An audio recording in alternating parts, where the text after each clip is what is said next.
ఈ రోజు మనం కొత్త చాప్టర్ హిస్టరీలో ఏన్షియంట్ హిస్టరీలో స్టార్ట్ చేస్తున్నాము. That is rise of Mahajanapadas. ఆ క్లాస్ గురించి మహాజనపదాస్ గురించి మాట్లాడే ముందు the flagship course offered at our institute UPSC Infinity గురించి మాట్లాడతాము. UPSC Infinity is the flagship course and premium course offered at our institute and it comes with lifetime validity. అంటే మీరు ఒక్కసారి జాయిన్ అయితే చాలు, తర్వాత రూపాయి కూడా పే చేయనక్కర్లేదు. మీరు ఎన్నాళ్ళు ప్రిపేర్ అయితే అన్నాళ్ళు, ఎంతకాలం ప్రిపేర్ అయితే అంతకాలం. బోత్ రికార్డెడ్ క్లాసెస్కి లైవ్ క్లాసెస్కి మీకు యాక్సెస్ ఉంటుంది. దాంతోపాటు టెస్ట్లకు కూడా యాక్సెస్ ఉంటుంది. ఇన్స్టిట్యూట్ ప్రొవైడ్ చేసే అన్ని వాటికి కూడా మీకు యాక్సెస్ అనేది లైఫ్ టైం వ్యాలిడిటీ, అన్లిమిటెడ్ వ్యాలిడిటీతో లభిస్తుంది. మీకు జాబ్ వచ్చేంత వరకు మా గైడెన్స్ అనేది, అన్లిమిటెడ్ గైడెన్స్ అనేది మీకు ఉంటుంది. Student centric approach. We teach from scratch, literally scratch. మేము చాలా బేసిక్స్ నుంచి, పునాదుల నుంచి చెప్తాము, పైన అడ్వాన్స్డ్ లెవెల్ వరకు పూర్తిగా తీసుకువెళ్తాము. ఏమైనా కోర్సులో జాయిన్ అయ్యే ముందు ఇది చదవాలి, అది చదవాలి, ఎన్సీఆర్టీస్ చదవాలి, లేకపోతే అర్థం కావు, ఇలాంటివి ఏది పెట్టుకోవద్దు. కంప్లీట్గా బేసిక్స్ నుంచి చెప్పే పూర్తి బాధ్యత మాది. Daily mains answer writing practice.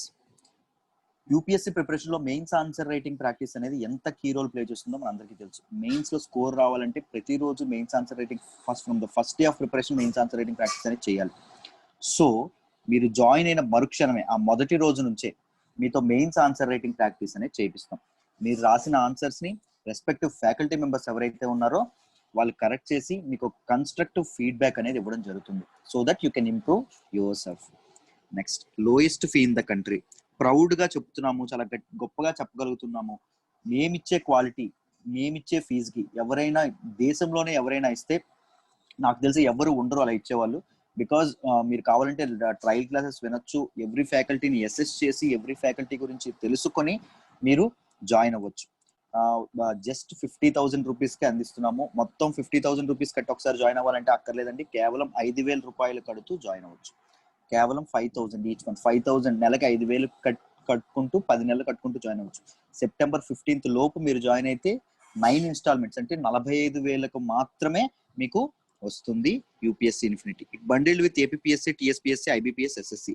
ABPS, TSPS, APSC, TSPSC మధ్యలో ఏమైనా నోటిఫికేషన్స్ పడితే ఒకవేళ మీరు వాటిని అటెంప్ట్ చేయాలనుకుంటే, మళ్ళీ నొక్కి చెప్తున్నాను, రూపాయి కూడా కట్టక్కర్లేదు. వాటి సిలబస్ కూడా మేము కవర్ చేయడం అనేది, ఫ్రీగా కవర్ చేయడం అనేది జరుగుతుంది. దాంతోపాటు ప్రతి వీక్ అన్లిమిటెడ్ మాక్ టెస్ట్లు, గ్రాండ్ టెస్ట్లు అనేవి కూడా ఉంటాయి. You have complete access to it. Doubts ఏమైనా ఉంటే ఇది Suresh sir number, Suresh sir నెంబర్కి ఫోన్ చేసి పేమెంట్స్ గురించి కానీ, ట్రయల్ క్లాస్ కానీ ఇది చేయండి. లేకపోతే ఇప్పుడు యూట్యూబ్ వీడియో కింద కామెంట్స్, ఫస్ట్ కామెంట్స్లో ట్రయల్ వీడియో తాలూకా ట్రయల్ వాట్సాప్ గ్రూప్ యొక్క లింక్ ఉంటుంది. ఆ లింక్లో జాయిన్ అయితే మీ trial videos, trial live classes అనేవి మీరు వినొచ్చు. నెక్స్ట్, యూపీఎస్సీ ఇన్ఫినిటీ అనేది September 15th లోపు జాయిన్ అయితే కేవలం 45,000 రూపాయలకి అందిస్తున్నామండి. 9 ఇన్స్టాల్మెంట్లో 5,000 చొప్పున కట్టుకోవచ్చు. ఒకవేళ హిస్టరీ క్లాసులు మీకు బాగా నచ్చినట్టయితే హిస్టరీ ఇప్పటి వరకు 7,000, కానీ September 15th లోపు మీరు జాయిన్ అయితే 5,000 రూపాయలకే వస్తుంది. It has also comes with life time validity. ఒకసారి జాయిన్ అయితే మీకు అన్లిమిటెడ్ వ్యాలిడిటీ ఉంటుంది. పాలిటీ క్లాసులు కూడా నచ్చినట్టయితే 7,000 రూపీస్ ముందు ఇప్పటి వరకు అందించే వాళ్ళని ఇప్పుడు 5,000కి తగ్గించడం అనేది జరిగింది చాలా మంది స్టూడెంట్స్ కోరిక మేరకు. September 15th లోపు జాయిన్ అయితే 5,000కి మాత్రమే మీకు వస్తుంది. జాగ్రఫీ అండ్ ఎథిక్స్ ఇన్ఫినిటీ కూడా మీకు 7,000 ఉన్నాయండి. 5,000 రూపీస్కి మాత్రమే రావడం అనేది మీకు ఇది అవ్వడం అనేది జరుగుతుంది. All these individual courses are also of life time validity, life time వ్యాలిడిటీతో వస్తాయి. దాంతోపాటు దీనికి mains answer writing practice plus టెస్ట్లు, మాక్ టెస్ట్లు ఏవైతే ఉన్నాయో వాటికి కాంప్లిమెంటరీ యాక్సెస్ కూడా లభిస్తుంది. మీరు ఒక ఇండివిజువల్ కోర్స్ తీసుకున్నా చాలు, మీకు కాంప్లిమెంటరీ యాక్సెస్ లభిస్తుంది. ఏమైనా డౌట్స్ ఉంటే ఈ సురేష్ సార్ నెంబరు, సురేష్ సార్కి కాంటాక్ట్ చేయండి. Thank you. First let's talk about the background. Mahajanapadas గురించి మాట్లాడే ముందు మనం దీని గురించి బ్యాక్గ్రౌండ్ కాస్త వెనక్కి వెళ్ళి బాగా ఇది చేద్దాము. నేను ఇది ఆల్రెడీ చెప్పాను, బట్ మీకు ఇంకా మళ్ళీ రివిజన్ అవుతుంది. కొత్త వాళ్ళకి కూడా ఒక బ్యాక్గ్రౌండ్ సెట్ చేస్తే ఇంకా బాగా మహాజన్పథ్స్ అనే కాన్సెప్ట్ మీకు క్లియర్గా అర్థం అవుతుంది. రైట్, జాగ్రత్తగా వినండి, అందరికీ రివిజన్ కూడా అవుతుంది. ఫస్ట్, కొన్ని లక్షల సంవత్సరాల క్రితం, లాక్స్ ఆఫ్ ఇయర్స్ ముందు మనిషి తాలూకా అటానమిక్ స్ట్రక్చర్ అనేది చాలా డిఫరెంట్ గా ఉండేదండి. మనిషి ఆవిర్భవించిన తర్వాత మనిషి యొక్క అటానమిక్ స్ట్రక్చర్ చాలా డిఫరెంట్ గా ఉండేది. అంటే ఇప్పుడు మనం ఎలా ఉండేవాళ్ళం, ఏప్స్ అనేవి వచ్చేటప్పుడు, ఏప్స్ అనే వాటికి ఇప్పుడు మనకి 2 చేతులు ఉండేవి, 2 కాళ్ళు ఉంటాయి, ఒక ముక్కు ఉంటుంది కదా.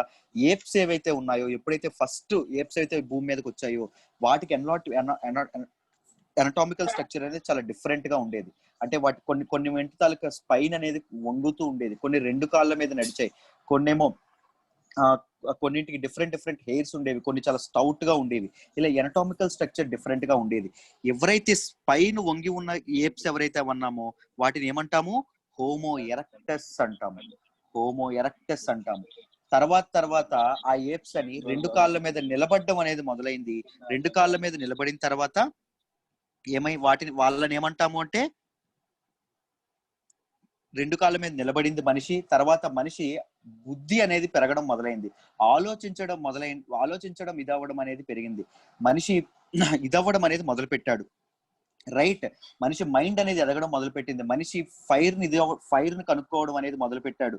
మనిషి యానిమల్స్ ని డొమెస్టికేట్ చేసుకోవడం అనేది మొదలు పెట్టాడు. మనిషి అగ్రికల్చర్ అనేది తీసుకురావడం అనేది మొదలు పెట్టాడు.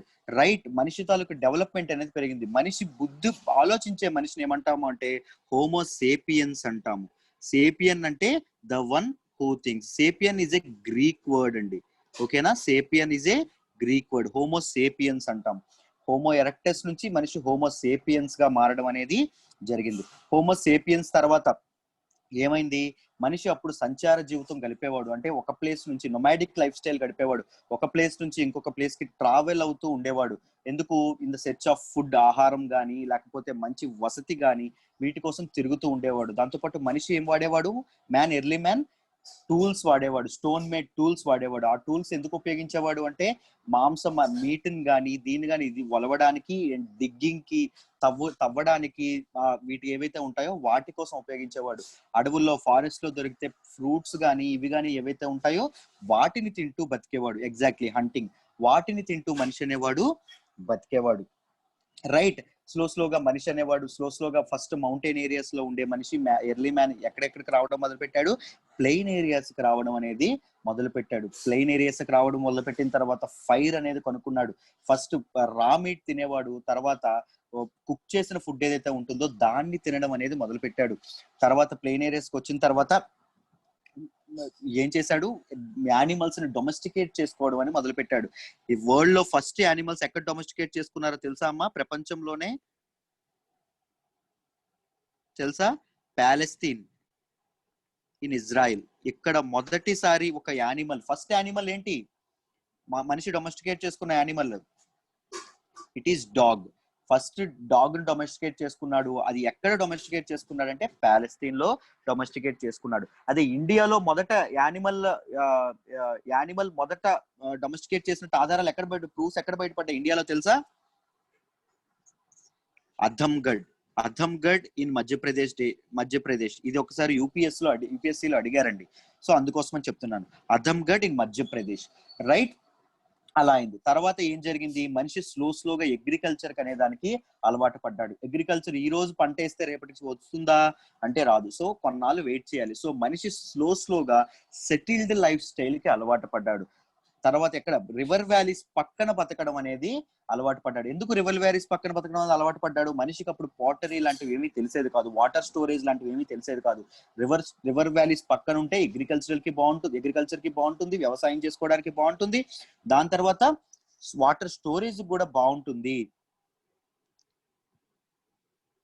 I will come to that, don't worry.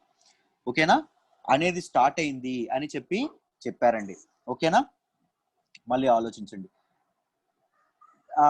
మనకి రివర్ వ్యాలీస్ ఒడ్డున, నదీ పరివాహక ప్రాంతాల ఒడ్డున చాలా సివిలైజేషన్స్ అనేవి తర్వాత మొదలైనవి. చాలా నాగరికతలు అనేవి మొదలైనవి. నేను చాలా సార్లు చెప్పాను, 4 సివిలైజేషన్స్ అనేవి రివర్స్ ఒడ్డునే మొదలైనవి. ఆ 4 సివిలైజేషన్స్ ఏంటమ్మా? మెక్కన్ చెప్పాను, Mesopotamian civilisation, Egyptian civilisation, Chinese civilisation and our Indus valley civilisation. Right, civilisations అనేవి మొదలైనవి. తర్వాత మనిషి లావిష్ లైఫ్ బతకడం అనేది మొదలు పెట్టాడు. కాటన్ అనేది మనిషికి తెలుసు, ఇండస్ వ్యాలీ పీపుల్ కాటన్ అనేది తెలుసు అని చెప్పుకున్నాము. తర్వాత అర్బనైజ్డ్ లైఫ్ స్టైల్ తెలుసు, అండర్ గ్రౌండ్ డ్రైనేజ్ సిస్టమ్ గురించి ఇండస్ వ్యాలీ సివిలైజేషన్ పీపుల్ కి తెలుసు. ఇవన్నీ మనం దాని గురించి ఇండస్ వ్యాలీ సివిలైజేషన్ లో మాట్లాడుకున్నాం.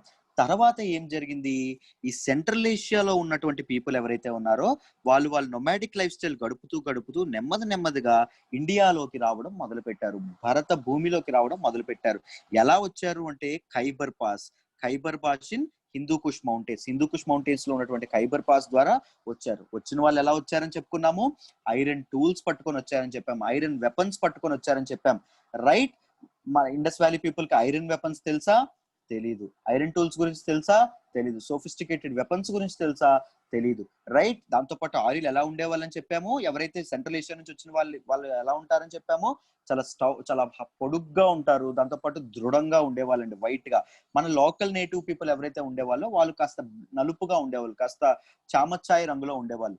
సో ఆర్యుల తాలూకా డామినేషన్ ఏదైతే ఉందో, వాళ్ళ వెపన్స్ వాడకం ద్వారా వచ్చిన డామినేషన్ ఏదైతే ఉందో దాన్ని తట్టుకోలేక పైన ఉన్న వాళ్ళు ఎక్కడికి వచ్చారు? కిందకు వచ్చారు. కిందకు వచ్చిన తర్వాత వాళ్ళని ఏమంటాము? సౌత్ ఇండియాకి వచ్చిన వాళ్ళని ద్రవిడియన్స్ గా ఫామ్ అయ్యారు అని చెప్పాము. పైన ఆర్యన్స్ అనే వాళ్ళు ఎక్కడ బతికారు అంటే ఆర్యవర్త లేదా బ్రహ్మవర్త. ఆర్యులు బతికిన ప్రాంతం, ఆర్యులు ఇదైన ప్రాంతాన్ని ఏమంటారు? బతికిన ప్లేస్ ని, టెరిటరీని ఆర్యవర్త లేదా బ్రహ్మవర్త అంటారు. ఆర్య మీన్స్ ఏంటమ్మా? నోబుల్ అని అర్థం. సో ఆర్యులు అనే వాళ్ళు అలా వచ్చారు. వచ్చి వాళ్ళు ఎక్కడ ఉన్నారు అంటే వెస్టర్న్ ఇండియాలో ఎక్కువగా ఉన్నారండి. ఇండియాలో వెస్టర్న్ పార్ట్ ఏదైతే, పంజాబ్ పార్ట్ ఏదైతే ఉందో అక్కడ ఎక్కువగా వాళ్ళు ఉండేవాళ్ళు. సో ఆర్యన్ సివిలైజేషన్ కూడా మనం 2 kinds గా డివైడ్ చేసుకున్నాం. ఎలా డివైడ్ చేసుకున్నాం? Early Vedic civilization, later Vedic early Vedic age, later Vedic age అని మాట్లాడుకున్నాం. Timeline of early Vedic age ఏంటండి? 1500 BC to 1000 BC. Timeline of later Vedic age ఏంటండి? 1000 to 600 BC. ఎర్లీ వేదిక్ టైంలో ఎలా ఉండేది అంటే society చాలా బాగుండేది. వర్ణ వ్యవస్థ ఉన్నప్పటికీ, వర్ణ సిస్టమ్ చతుర్వర్ణాస్ ఉన్నప్పటికీ, అంటే క్యాస్ట్ సిస్టమ్ ప్రివలెంట్ గా ఉన్నప్పటికీ అంత రిజిడ్ గా ఫాలో అయ్యే వాళ్ళు కాదు. రైట్, దాంతోపాటు వాళ్ళ నేచర్ గాడ్స్ ని ఎక్కువగా పూజించడం అనేది జరిగింది. దాంతోపాటు ఉమెన్ కి సొసైటీలో మంచి మంచి ప్లేస్ అనేది ఉండడం అనేది, మంచి గౌరవం, డిగ్నిటీ అనేది ఉండడం అనేది జరిగింది. ఉమెన్ కి ఈక్వల్ ఆపర్చునిటీస్ ఉన్నవి అనేది జరిగింది. దాంతోపాటు రిజిడ్ గా ఉండకపోవడం వల్ల క్యాస్ట్ సిస్టమ్, ప్రతి ఒక్క క్యాస్ట్ వాళ్ళు ప్రతి ఒక్క పనులు చేయొచ్చు. అంటే క్షత్రియ అనేవాడు ట్రేడ్ కూడా చేయొచ్చు, ధర్మాన్ని బోధించవచ్చు, టీచింగ్ కూడా చేయొచ్చు. బ్రాహ్మణుల పని ధర్మాన్ని బోధించడం చెప్పాం కదా, టీచింగ్. అది వైశ్యుడు, శూద్రులు కూడా అది చేయొచ్చు. అంత రిజిడ్ గా ఫాలో అయ్యకుండా చాలా చక్కగా ఉండేవాళ్ళండి. కానీ తర్వాత లేటర్ వేదిక్ పీరియడ్కి వచ్చేటప్పుడు ఏమైంది? సొసైటీ అనేది పూర్తిగా దిగజారిపోయింది. కింగ్ అనేది సెంట్రలైజ్డ్ పవర్ గా మారాడు. ఎర్లీ వేదిక్ పీరియడ్ లో కింగ్ సెంట్రలైజ్డ్ పవర్ ఉండేది కాదు. కింగ్ సభ అండ్ సమితి, గ్రామ సభల్లో ఎవరైతే డిస్కషన్స్ ఉండేవో వాటిని అవలంబించేవాడు, వాటిని ఫాలో అయ్యేవారు. ఈ ఎర్లీ వేదిక్, ఇది జాగ్రత్తగా గమనించండి అమ్మా. ఇన్ ఎర్లీ వేదిక్ ఏజ్ లో king was not the ruler of the clan, ruler of the kingdom. ఆ రాజ్యానికి కింగ్ రూలర్ కాదు, king was the protector of the kingdom. అర్థమైందా? ఆ రాజ్యాన్ని కాపాడేవాడు king. But later Vedic period లో ఎలా అయిందంటే king became the ruler of kingdom అండి. అంటే సోల్ పవర్, సెంట్రలైజ్డ్ పవర్ అనేది కంప్లీట్ గా రాజు చేతుల్లోకి వచ్చేసింది. కింగ్ అనేవాడు బిరుదులు ఏవైతే, ప్రైజింగ్స్ ఏవైతే ఇవి ఉండేవో వాటిని ఇదవ్వడం అనేది, వాటిని ఎంజాయ్ చేయడం మొదలు పెట్టాడు. దాంతో పాటు కింగ్ ఏమైంది? ఆర్మీస్ ని ఇదవ్వడం అనేది మొదలు పెట్టాడు. కింగ్ ఆర్మీస్ ఇది చేయడం అనేది మొదలు పెట్టారు. రైట్, దాంతో పాటు లేడీస్ యొక్క, ఉమెన్ యొక్క డిగ్నిటీ కూడా సొసైటీలో పూర్తిగా దిగజారిపోయిందమ్మా. సతీ సిస్టమ్ లాంటి ఏవైతే సిస్టమ్స్ ఉన్నాయో ఆ సిస్టమ్స్ అన్ని ప్రివలెంట్ గా మారాయి. దాంతో పాటు ఉమెన్ కి ఈక్వల్ ఆపర్చునిటీస్ అనేవి ఉండేవి కాదు. ఉమెన్ అంటే వంటింటికే పరిమితం అవ్వాలి అనే సిస్టమ్ అనేది ఎప్పుడు వచ్చింది, ఏ టైంలో వచ్చింది అంటే లేటర్ వేదిక్ పీరియడ్ లో రావడం అనేది జరిగింది. రైట్, దాంతో పాటు రిచువల్స్ కూడా, ఏవైతే రిచువల్స్ ఏవైతే ఉన్నాయో అవి కూడా ఫాలో అయ్యేవాళ్ళు. యజ్ఞాస్ కానీ యజ్ఞయాగాదులు ఏవైతే ఉన్నాయో వాటిలో చాలా strict rules and restrictions follow అయ్యేవాళ్ళు. ఎర్లీ వేదిక్ పీరియడ్ లో ఏముండేది? వాట్ ఈస్ ద మనీ కింద ఏముండేదమ్మా? వాల్యుబుల్ గా ఏముండేది? క్యాటిల్ ఉండేది. ఎగ్జాక్ట్లీ, గోవులు, క్యాటిల్ ఉండేది. బట్ లేటర్ వేదిక్ పీరియడ్ లో ఏమైంది? కింగ్ కి మెల్లగా ఇంపీరియలిస్టిక్ మైండ్ సెట్ అనేది వచ్చింది. సామ్రాజ్య విస్తరణ అనేది అలవాటైంది. ఆ సామ్రాజ్య కాంక్ష అనేది అలవాటైంది. దాంతో పాటు నాణ్యాలు అనేవి అందుబాటులోకి వచ్చాయి. ఫస్ట్ బార్టర్ సిస్టమ్ అనేది ఉండేది, అంటే వస్తు మార్పిడి వ్యవస్థ అంటాం, వస్తు మార్పిడి వ్యవస్థ ఉండేది. తర్వాత అది మెల్లగా ఎలా అయింది? నాణ్యాలు అనేవి, డబ్బు అనేది అందుబాటులోకి వచ్చింది.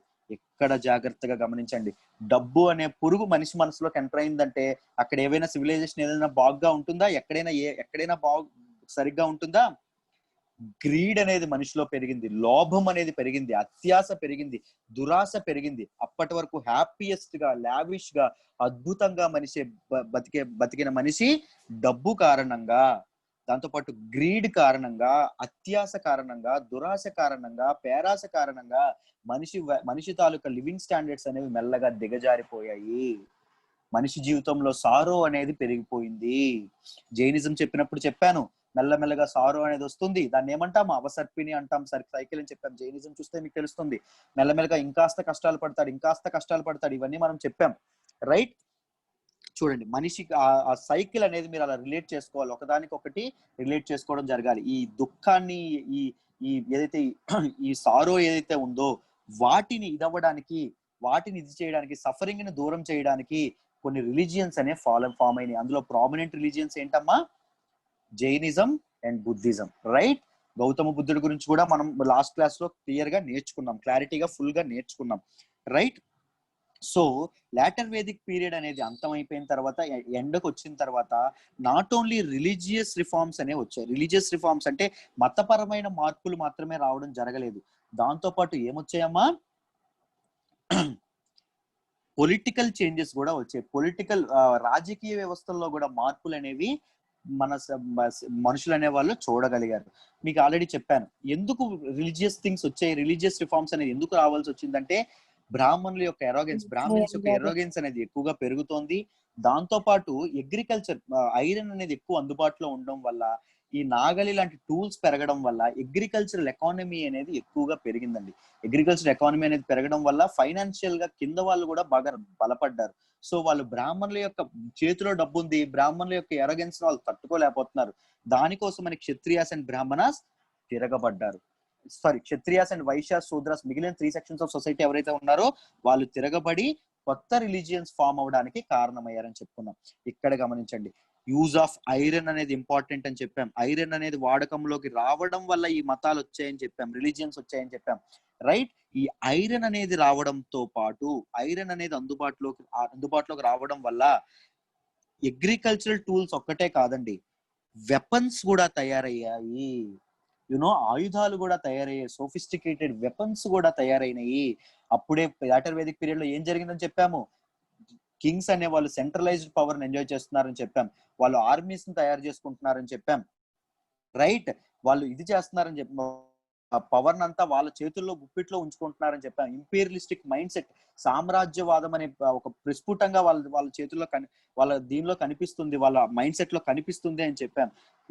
కింగ్డమ్ ని ఎక్స్పాన్షన్ చేసే ఆలోచనలో ఉన్నారు అని చెప్పాం, రైట్? దాంతో పాటు యూజ్ ఆఫ్ ఐరన్ వాళ్ళు ఎప్పుడైతే వాళ్ళ చేతిలోకి ఎక్కువగా వెపన్స్ అనేవి రావడం మొదలైందో పొలిటికల్ చేంజెస్ అనేవి కూడా వచ్చినాయి. డిఫరెంట్ కింగ్డమ్స్ అనేవి కూడా ఫామ్ అయినాయి. ఎర్లీ వేదిక్ పీరియడ్ లో కానీ, లేటర్ వేదిక్ పీరియడ్ లో కానీ ఒక గోత్రానికి సంబంధించింది కానీ, ఒక కులానికి సంబంధించిన వాళ్ళు కానీ సెటిల్మెంట్స్ గా ఉండేవాళ్ళండి. వీళ్ళని జన్పదాస్ అంటాము. ఈ చిన్న సెటిల్మెంట్స్ ఏవైతే ఉన్నాయో వాటిని జన్పదాస్ అంటాము. ఈ జన్పదాస్ అనేవి మాక్సిమం ఎక్కడ ఎక్కువగా ఉండేవంటే, ఆర్యులు ఫస్ట్ ఎక్కడ, ఏ పార్ట్ అని చెప్పాము? వెస్టర్న్ పార్ట్ ఆఫ్ ఇండియా, అంటే పంజాబ్ లాంటి ప్రాంతాల్లో ఉన్నాయని చెప్పాము. లేటర్ వేదిక్ పీరియడ్ అయిపోయిన తర్వాత స్లోగా మనిషి సెమీ నొమాడిక్ లైఫ్ నుండి సెమీ నొమాడిక్ లైఫ్ లోకి వచ్చాడు. అంటే రిసోర్సెస్ ఇంకెక్కడ బాగుంటాయని వెతకడం మొదలు పెట్టాడు. ఈస్టర్న్ సైడ్ ఆఫ్ ఇండియా వైపు రావడం మొదలు పెట్టాడు. తూర్పుకి నడవడం అనేది మొదలు పెట్టాడు. తిరుగుతూ ఉన్నాడు. కరెక్ట్ గా యూపీ, ఇప్పుడు ప్రెజెంట్ ఉన్న ఉత్తరప్రదేశ్ అండ్ బీహార్ ప్రాంతం ఉంది, ఆ ప్రాంతానికి వచ్చాడు. అక్కడ కొంతకాలం ఉన్నాడు. అక్కడ కొంతకాలం ఉంటే ముందు పంజాబ్ లో పెరిగిన పంటల కంటే ఇక్కడ ఏదైతే యూపీ, ఉత్తరప్రదేశ్ అండ్ బీహార్ లో పండిన పంటలు మంచి ఈల్డ్ ఇస్తున్నాయంట, మంచి దిగుబడి ఇస్తున్నాయి, మంచి రాబడి అనేది వస్తుంది. అంటే ఏమో కనుక్కున్నాడు మనిషి, ఇక్కడ ల్యాండ్ లో ఏదో ఉంది, ఇక్కడ ల్యాండ్స్ అనేవి చాలా సారవంతంగా ఉన్నాయి అని కనుక్కున్నాడు. పంజాబ్ లో కంటే ఈ ప్రాంతంలో, eastern side Uttar Pradesh and Bihar ప్రాంతంలో వర్షం ఎక్కువ పడుతుందంట. వర్షం ఎక్కువ పడడం వల్ల మనిషి ఏమనుకున్నాడు, ఈ ల్యాండ్ నిజంగా నాకు చాలా అనువుగా ఉంటుంది, చాలా బాగుంటుంది అని చెప్పి మనిషి అనుకున్నాడు. అగ్రికల్చర్, సారవంతమైన భూములు ఎప్పుడైతే పెరుగుతున్నాయో, ఫెర్టైల్ ల్యాండ్స్ ఎప్పుడైతే మనిషి కనుక్కున్నాడో, అక్కడ సెటిల్డ్ లైఫ్ స్టైల్ అనేది బతకడం మనిషి స్టార్ట్ చేశాడు. సో అక్కడ ఫెర్టైల్ ల్యాండ్స్ ఎక్కువ మంది యూజ్ చేసుకోవాలనుకున్నారు, ఎక్కువ మంది దాన్ని ఎక్స్ప్లాయిట్ చేసుకుందాం అనుకున్నారు. దానిలో భాగంగానే డిఫరెంట్ ఇవనేవి డిఫరెంట్ కింగ్డమ్స్ అనేవి రావడం మొదలుపెట్టినాయి. ఎక్కువ మంది మనుషులు, ఎక్కువ మంది ట్రైబ్స్ అనేవి ఒకే ప్రాంతంలో ఉండడం అనేది మొదలు పెట్టారు. ఇక్కడ కొన్ని ట్రైబ్స్ ఒకే ప్రాంతంలో ఉండడం, అలా ఒక 16 కింగ్డమ్స్ అనేవి పెద్ద కింగ్డమ్స్ అనేవి ఉన్నాయండి. వీటన్నింటినీ కలిపి ఏమంటామని చెప్పాము? మహాజన్పదాస్ అంటాము.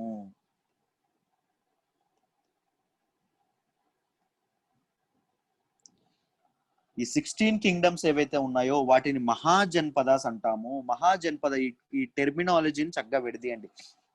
మీకు అందరికి బ్యాక్గ్రౌండ్ అర్థమైందమ్మా? ఇక్కడ వరకు చెప్పిన బ్యాక్గ్రౌండ్ అర్థమైందా? If it is clear type yes. ముందుకు మూవ్ అవుతాను. ఏమైనా డౌట్స్ ఉంటే అడగండి.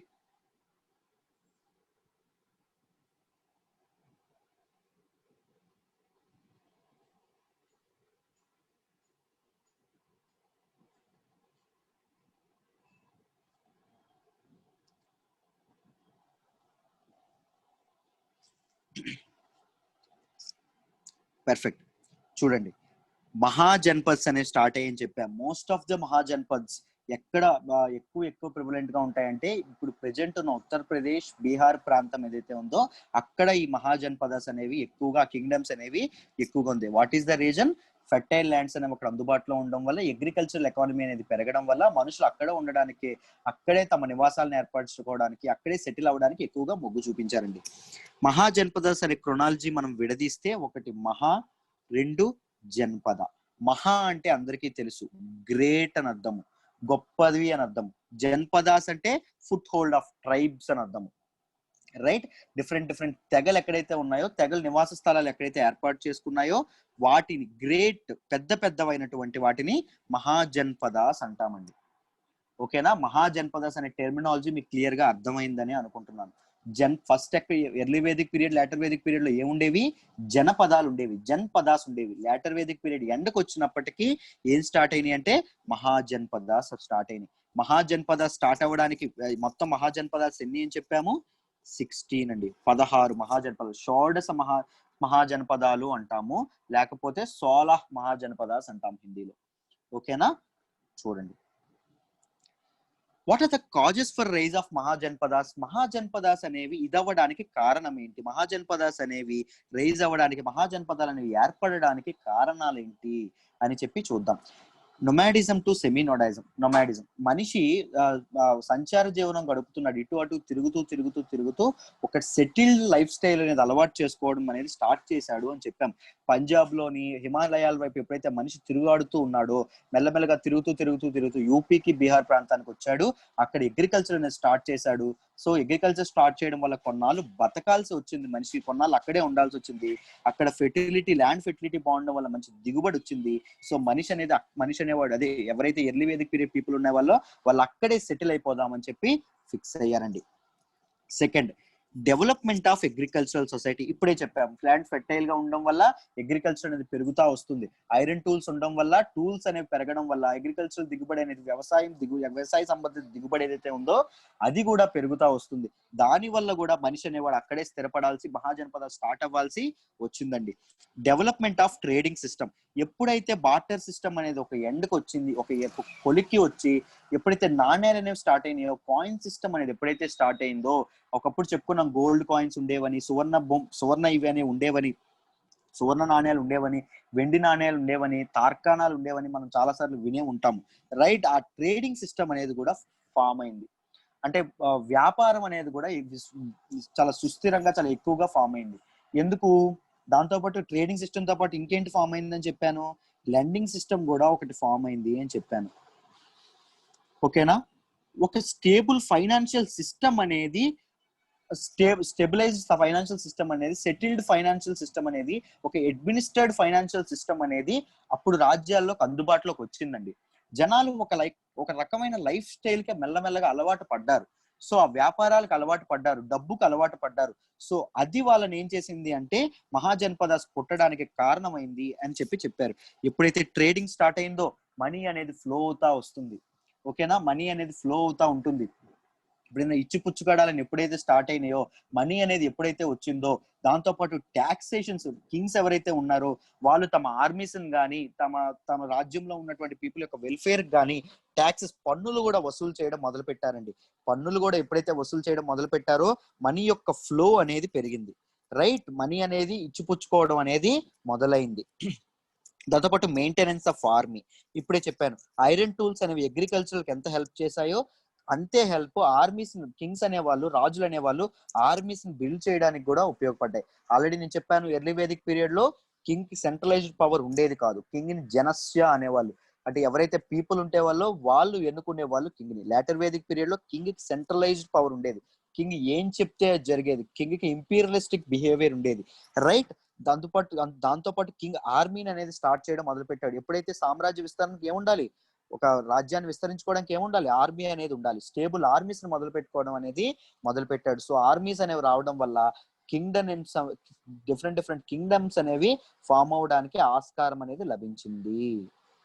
Right, next regular collection of taxes. ఇప్పుడే చెప్పాను, కింగ్స్ అనే వాళ్ళు ఆర్మీని మెయింటైన్ చేయడానికి, ఆ పీపుల్ యొక్క వెల్ఫేర్, రోడ్స్ కానీ ఏమైనా ఇన్ఫ్రాస్ట్రక్చర్ కానీ కన్స్ట్రక్ట్ చేయడానికి ట్యాక్సెస్ పన్నులు వసూలు చేయడం కూడా మొదలు పెట్టడం అనేది జరిగింది. పాలసీ ఆఫ్ ఇంపీరియలిజం అంటే ఏంటంటే సామ్రాజ్యవాద వ్యవస్థ, అంటే రాజ్యకాంక్ష, ఎక్స్పాన్షనిస్ట్ థియరీ అంటాము. రైట్, రాజ్యాలను ఎక్కువగా నా టెరిటరీని నేను ఎక్స్పాండ్ చేసుకోవాలి, డిఫరెంట్ చాలా చాలా రాజ్యాలను నేను ఆక్రమించుకోవాలి అనే కాంక్ష, అనే ఒక దురాశ, అనే ఒక పేరాశ అనేది కింగ్స్ లో పెరగడం అనేది కూడా ఈ మహాజనపదాస్ పుట్టడానికి కారణమైందమ్మా. దాంతోపాటు growth of institution of private property, మనిషి చేతిలో ఏం స్టార్ట్ అయిందని చెప్పాం, అగ్రికల్చర్ ఎకానమీ పెరిగిందని చెప్పాం. దాంతోపాటు ఏంటమ్మా వాయిస్ రాలేదు కొంచెం ఇంప్రెషన్ తర్వాత. ఓకే, ఇప్పుడు వినిపిస్తోందా అందరికి? వినిపిస్తుంది సార్.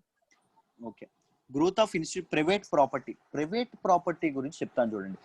మనుషులు ఏం జరిగింది, అగ్రికల్చర్ ఎకానమీ పెరిగింది. అగ్రికల్చర్ ఎకానమీ ఎప్పుడైతే సారవంతమైన భూములు, ఫెర్టైల్ ల్యాండ్స్ కు మనిషి వచ్చాడో, అగ్రికల్చర్ అనేది ఎప్పుడైతే ఎక్కువగా స్టార్ట్ అయిందో, వర్షాలు ఎప్పుడైతే సరిగ్గా పడుతున్నాయో, మనకి ఎప్పుడైతే వ్యవసాయం అనేది ఊపందుకుందో, మనుషుల చేతుల్లో డబ్బులు అనేవి పెరిగాయి. మనిషి కడుపు నిండిన తర్వాత ఊరుకుంటాడా, విలాసాలు కావాలనుకుంటున్నాడు, మంచి బట్టలు వేసుకోవాలనిపించింది, సిల్క్ లేకపోతే ఇలాంటి వస్తువులు ఏవైతే ఉన్నాయో వాటి కోసం ఇదేం చెప్పింది. సో ట్రేడింగ్ సిస్టమ్ అనేది బాగా బలపడింది. రైట్, ట్రేడింగ్ సిస్టమ్ అనేది బలపడడం వల్ల డబ్బు అనేది ఇచ్చిపుచ్చుకోవడం అనేది స్టార్ట్ అయింది. డబ్బు అనేది ఎప్పుడైతే పెరిగిందో మనిషికి ఏముండేది, ఇంపార్టెంట్ థింగ్ క్యాటిల్ అని చెప్పుకున్నాం. రైట్, గోవులు అని చెప్పుకున్నాం. తర్వాత ఏం స్టార్ట్ అయింది, భూమి అనేది ఇంపార్టెంట్ విషయం అయింది. మనిషి ల్యాండ్స్ ని కూడా కొనుక్కోవడం అనేది స్టార్ట్ చేశాడు. అలాంటి ప్రైవేట్ ప్రాపర్టీస్ కూడా పెరగడం వల్ల ఇప్పుడు నాకు ఇక్కడ ఈ ఏరియాలో ల్యాండ్ ఉంది అనుకోండి, ఇప్పుడు వెస్ట్ గోదావరిలో నాకు ఒక ల్యాండ్ ఉంది. నాకు అక్కడ ల్యాండ్ ఉంది కాబట్టి నేను ఏం చేస్తాను, అక్కడే ఎక్కువగా నా నివాసం ఏర్పరచుకోవడానికి ప్రయత్నిస్తాను. రైట్, సో ఒక సెటిల్డ్ లైఫ్ స్టైల్, ఒక అడ్మినిస్ట్రేటెడ్ లైఫ్ స్టైల్ అనేది మనిషికి ఇది అవ్వడం వల్ల డిఫరెంట్ కింగ్డమ్స్ అనేవి, వివిధ రకాలైన రాజ్యాలు అనేవి అందుబాటులోకి వచ్చాయి. రైట్, వెలుగులోకి వచ్చాయి అని చెప్తున్నారు. చెప్పండి అమ్మా. సార్ వాళ్ళకి గోవు సంపద ఉండేది కదా, లాటర్ వేదిక్ వాళ్ళకి, ఎర్లీ వేదిక్ వాళ్ళకి, మరి వీళ్ళకి లేదు సార్ గోవు సంపద అనేది, ఓన్లీ ఇవేనా? వాళ్ళకి ఒక్క గోవుల సంపదే ఉండేది. వాళ్ళకి only valuable thing is cattle. Right, later Vedic period కి వచ్చిన తర్వాత ఏమైందంటే మనకి ల్యాండ్ అనేది ఇంపార్టెంట్ విషయం అయింది. ఇప్పుడు డబ్బు అనేది ఏదో వచ్చిందో అది ఇంపార్టెంట్ విషయం అయింది. రైట్, అవి దానికి వాల్యూ అనేది ఎక్కువగా ఉండేది. ఫస్ట్ అసలు ఎర్లీ వేదిక్ పీరియడ్ లో మనిషికి ఎందుకు, ఎవరికైతే కింగ్ కి ఎందుకు ఆ కాంక్ష అనేది ఉండేది కాదు, ఇంపీరియలిస్టిక్ రాజ్యాన్ని విస్తరించాలనే కాంక్ష కానీ, లేకపోతే ఇది ఎందుకు ఉండేది కాదు, బికాస్ క్యాటిల్ తప్ప ఇంకో వాల్యుబుల్ థింగ్ వాళ్ళకి ఏం లేదు, ల్యాండ్ కూడా లేదు వాళ్ళకి లిటరల్లీ. సో ఎప్పుడైతే ల్యాండ్ కూడా వాల్యుబుల్ థింగ్ అనేది ఎప్పుడైతే మైండ్ సెట్ అనేది బిల్డ్ అయిందో, అప్పటి నుండి కింగ్ అనేవాడు రాజ్యాలను విస్తరించుకోవడానికి, సామ్రాజ్యాన్ని విస్తరించుకోవడానికి ఇంపీరియలిస్టిక్ మైండ్ సెట్ అనేది స్టార్ట్ అయింది. ఎప్పుడైతే ఇంపీరియలిస్టిక్ మైండ్ సెట్ స్టార్ట్ అయిందో ఆర్మీ అనేది మెయింటైన్ చేయడం జరిగింది. ఆర్మీ మెయింటైన్ చేయడానికి ఇంకొక కారణం ఏంటి, ఐరన్ కూడా ఒక కారణం. దేర్ వర్ డిఫరెంట్ కింగ్స్, మొత్తం 16 మహాజనపదాస్ ఉన్నాయి. 16 మహాజనపదాస్ ని డిఫరెంట్ కింగ్స్ అనే వాళ్ళు పరిపాలించారు. ఓకేనా చింటూ?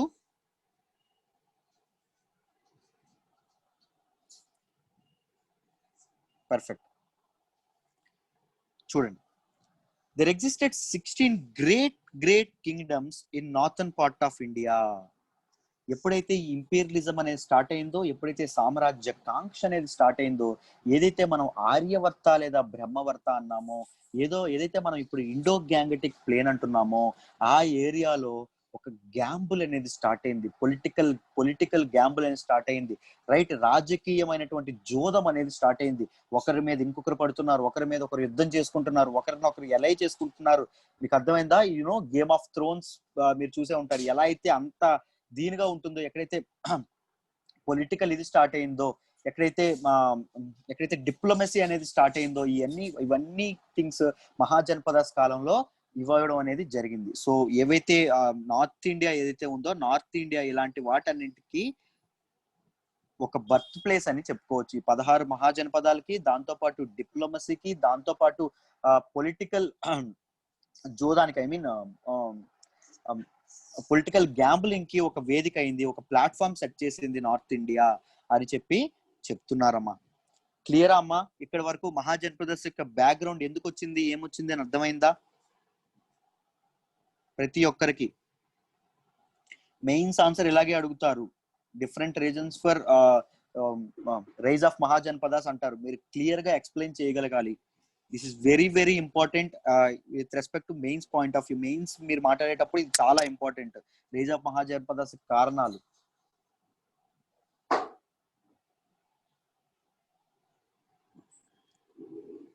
ఫాస్ట్ అవుతున్నానా, స్లో చేయమంటారా?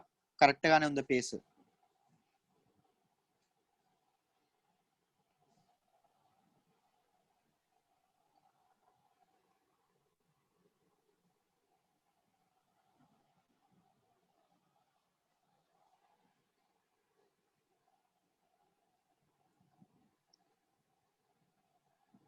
పర్ఫెక్ట్. ప్రిలిమ్స్ పాయింట్ ఆఫ్ వ్యూలో ఇంపార్టెంట్ కొన్ని ఫ్యాక్ట్స్ ఉన్నాయి మహాజనపదాస్ గురించి. వాటిని జాగ్రత్తగా నేర్చుకోండి. 16 మహాజనపదాస్ ఏవైతే ఉన్నాయో, 16 మహాజనపదాస్ ఏవైతే ఉన్నాయో, ఆ 16 సోల మహాజనపదాస్ లేదా షోడశ మహాజనపదాలు అంటాం. వాటిని బుద్ధిస్ట్ టెక్స్ట్ అన్నటువంటి అంగుత్త నికాయలో కూడా మెన్షన్ చేయడం జరిగింది. దాంతో పాటు కౌటిల్యాస్ అర్థశాస్త్ర ఏదైతే ఉందో దానిలో కూడా మెన్షన్ చేయడం అనేది జరిగింది. పాణిని రాసిన అష్టాధ్యాయ ఏదైతే ఉందో దానిలో కూడా మెన్షన్ చేయడం జరిగింది. Ashtadhyayi is a grammar book అండి, గ్రామర్ కు సంబంధించిన బుక్. ఇది వెరీ ఇంపార్టెంట్. ఇది ఒకసారి యూపీఎస్సీలో అడిగారు, ఓకేనా? ఇది కొన్ని ప్రామినెంట్ బుక్స్ ఉంటాయి. మామూలుగా మన హిస్టరీ చదివేటప్పుడు ఎక్కువ వస్తూనే ఉంటాయి. ఆ బుక్స్ గురించి ఎక్కువగా రివిజన్ చేస్తూ ఉండాలి. బుద్ధిస్ట్ టెక్స్ట్ అయినటువంటి అంగుత్త నికాయ ఏదైతే ఉందో, అంగుత్త నికాయ, అర్థశాస్త్ర, దాంతో పాటు పాణిని రాసిన అష్టాధ్యాయ, వీటన్నింటిలోని మహాజనపదాస్ గురించి మెన్షన్ చేయడం అనేది, మహాజనపదాస్ రైజ్ అనేది ఎలా అయింది, మహాజనపదాస్ ఎక్కడెక్కడ ఏ కింగ్స్ పరిపాలించారు, వీటి గురించి మెన్షన్ చేయడం అనేది జరిగింది. The 16 mahajanapadas rose to power at 600 BC. మనకి చూడండి, ఎర్లీ వేదిక్ పీరియడ్ అనేది ఎప్పటి నుంచి ఎప్పటికని చెప్పుకున్నాము. 1500 BC టు 1000 BC అని చెప్పుకున్నాము. లేటర్ వేదిక్ పీరియడ్ ఎక్కడి నుంచి ఎక్కడి వరకు అని చెప్పుకున్నాము. 1000 BC టు 600 BC అని చెప్పుకున్నాము. At the end of later Vedic period టైంలో మహాజనపదాస్ అనేవి పూర్తి స్థాయిలో మొదలైనవి, పూర్తి స్థాయిలో పవర్ లోకి వచ్చినాయి, పూర్తి స్థాయిలో శక్తివంతమయ్యాయి అని చెప్పారు. ఎందుకంటే లేటర్ వేదిక్ పీరియడ్ టైం అయిపోయినప్పటికీ ఎక్కడైతే ఆర్యవర్త లేదా బ్రహ్మవర్త ప్రాంతం నుంచి మనిషి అనేవాడు, ఆ పీపుల్ అనేవాళ్ళు ఎక్కడికి మూవ్ అయ్యారు, ఇండో గ్యాంగటిక్ గంగా నది పరివాహక ప్రాంతాల్లోకి మూవ్ అవడం అనేది జరిగింది. గంగా నది పరివాహక ప్రాంతాలు అనేవి చాలా ఫెర్టైల్ ల్యాండ్స్ ఉండడం వల్ల అగ్రికల్చర్ పెరిగింది. అగ్రికల్చర్ పెరగడం వల్ల అగ్రికల్చర్ ఎకానమీ పెరిగింది. ఎకానమీ పెరగడం వల్ల మనకి ట్రేడ్ సిస్టమ్ అనేది పెరిగింది. ట్రేడ్ సిస్టమ్ తో పాటు కింగ్స్ అనే వాళ్ళు ఇంపీరియలిస్టిక్ మైండ్ సెట్ ఉండడం వల్ల ఆర్మీ అనేది రావడం జరిగింది.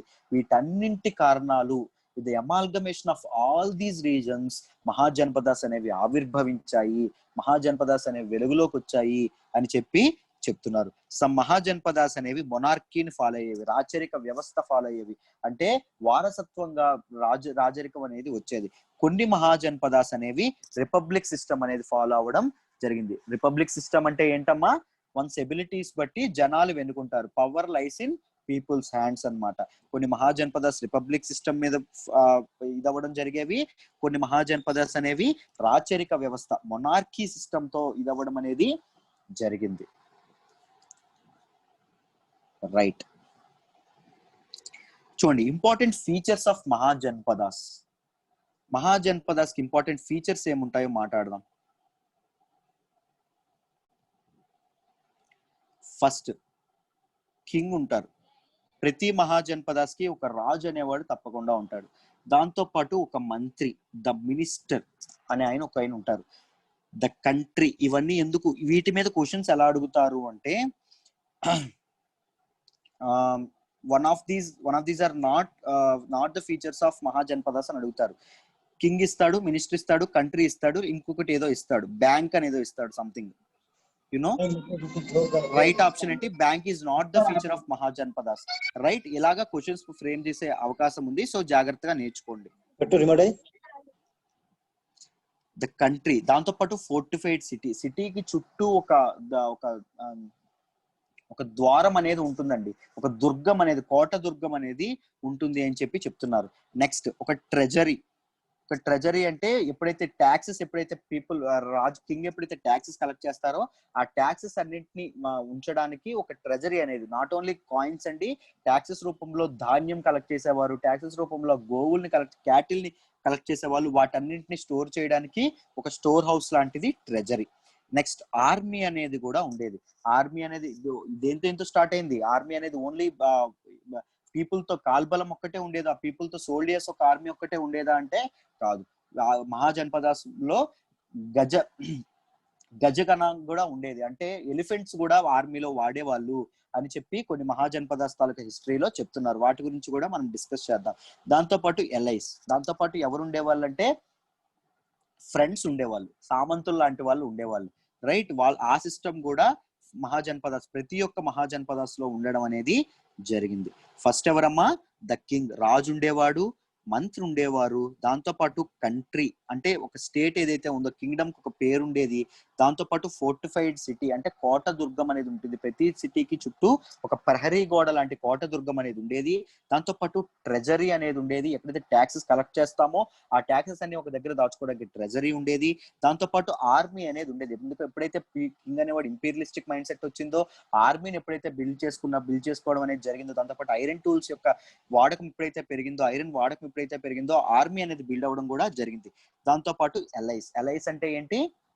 ఫ్రెండ్స్, వాళ్ళు కూడా ఉండేవాళ్ళు అని చెప్పి చెప్తున్నారు. These are the features of Mahajanapadas. చూడండి, మహాజన్పద్స్ అనేవి ఏ టైం నుంచి అంటే 600 BC టు 300 BC మధ్యలో ఎక్కువగా పవర్ లోకి రావడం అనేది జరిగింది. ఇక్కడ చూసారా, అంగ, మగధ, ఈ డార్క్ బ్లాక్ లో ఉన్నటువంటి అన్నిటిని మహాజన్పదాస్ అంటాము. ఒకటి దాని తర్వాత ఒకటి చాలా చక్కగా స్టోరీ లాగా నేర్చుకుందాము. జాగ్రత్తగా వినండి, ఎంతవరకు యూపీఎస్సీకి ఇంపార్టెంట్ అని చెప్తాను, దాంతో పాటు కాస్త ఎక్స్ట్రా ఇన్ఫర్మేషన్ కూడా నేర్చుకుందాము. That way it helps us, right?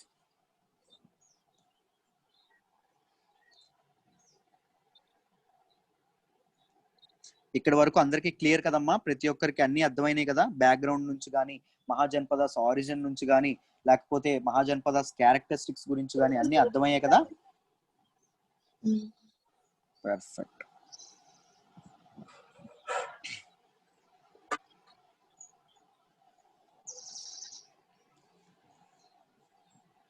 awesome.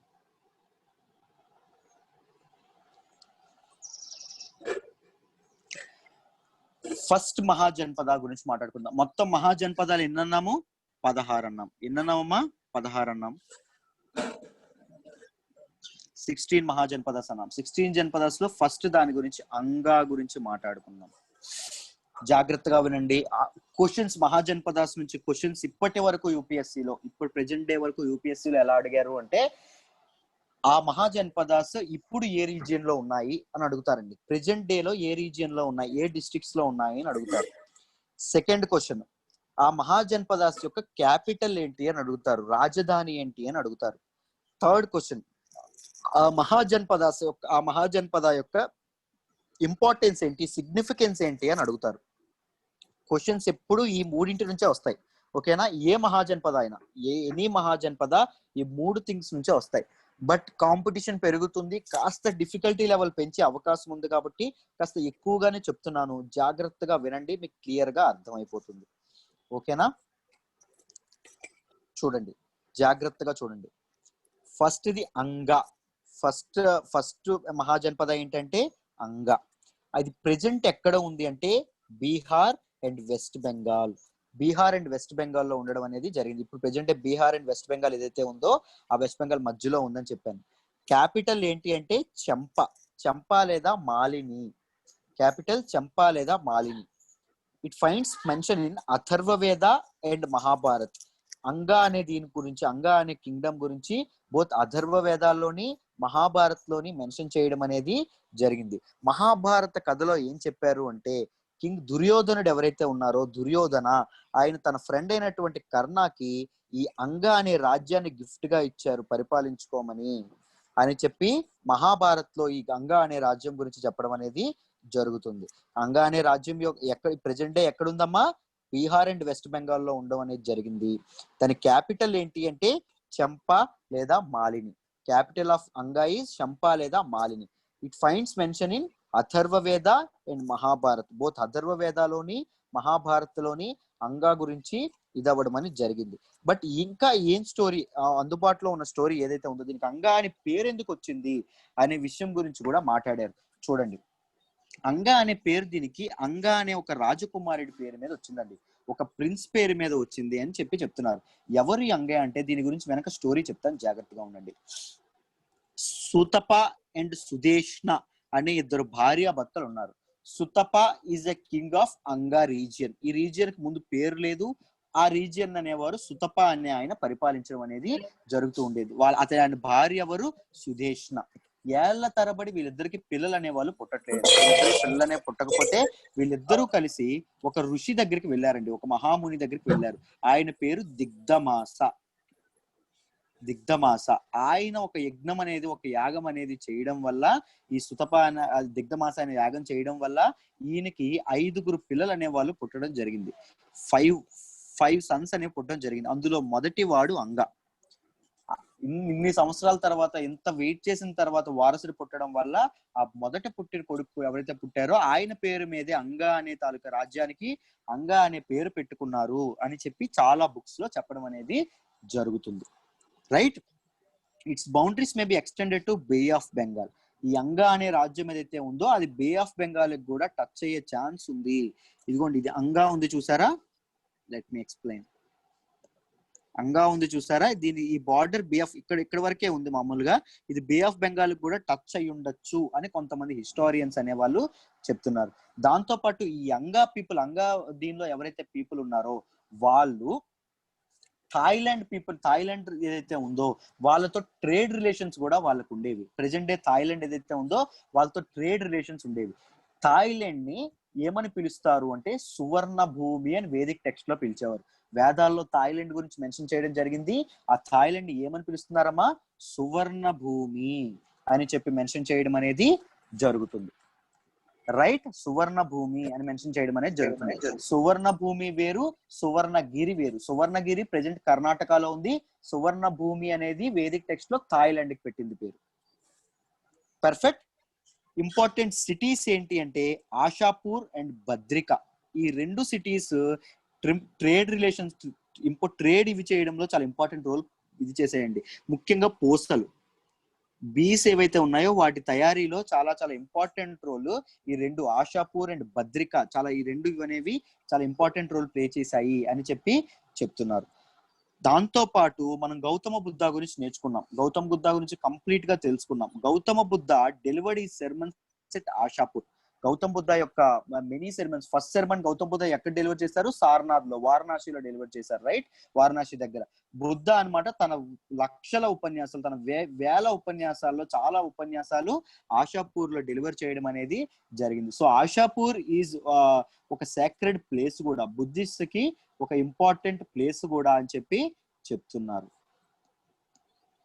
Right, they had trading contacts with Thailand. Thailand people ఏమంటాము?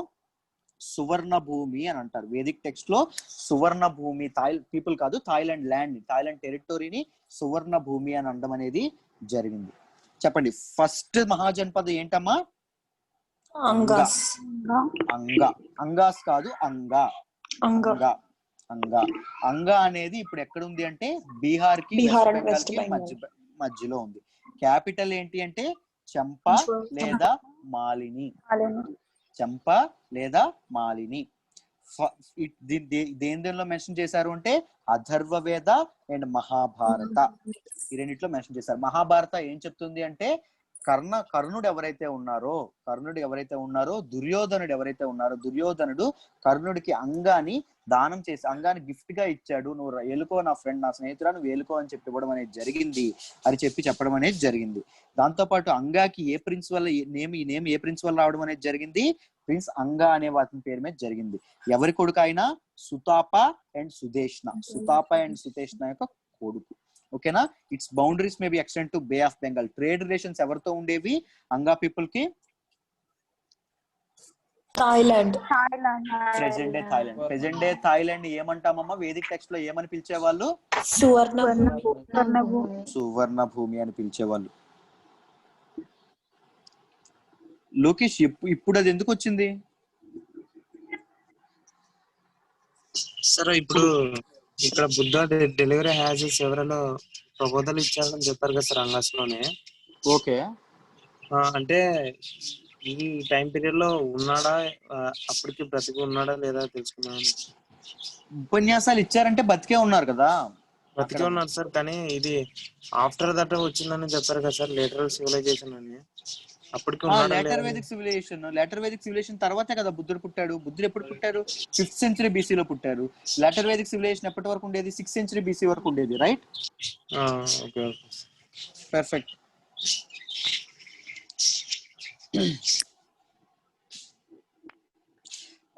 ఇది అడిగారు కదా, Buddha death 483 BC. Death dates ancient హిస్టరీలో డేట్స్ అనేవి గుర్తు పెట్టుకొని అక్కర్లేదు, అనవసరంగా మైండ్ ని బర్డెన్ చేసుకోవద్దు. ఓకేనా. ఏ సెంచరీలో ఇదైంది అని గుర్తు పెట్టుకోండి సరిపోతుంది, డేట్స్ అడగరు ఏన్షియంట్ హిస్టరీలో. పర్ఫెక్ట్. మీకు క్లియర్ గా అంగా గురించి క్లియర్ గా అర్థమైందనే అనుకుంటున్నాను. రైట్. ఈ అంగా అనేది మగధన్ ఎంపైర్ ఎవరైతే బింబిసారా ఉన్నారో, బింబిసారా గురించి బుద్ధిజంలో మాట్లాడుకున్నాం. రైట్.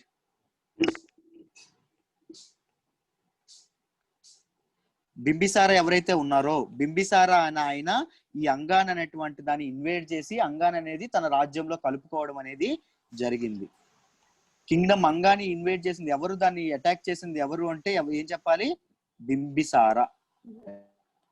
ఓకేనా, జాగ్రత్తగా గుర్తుపెట్టుకోండి.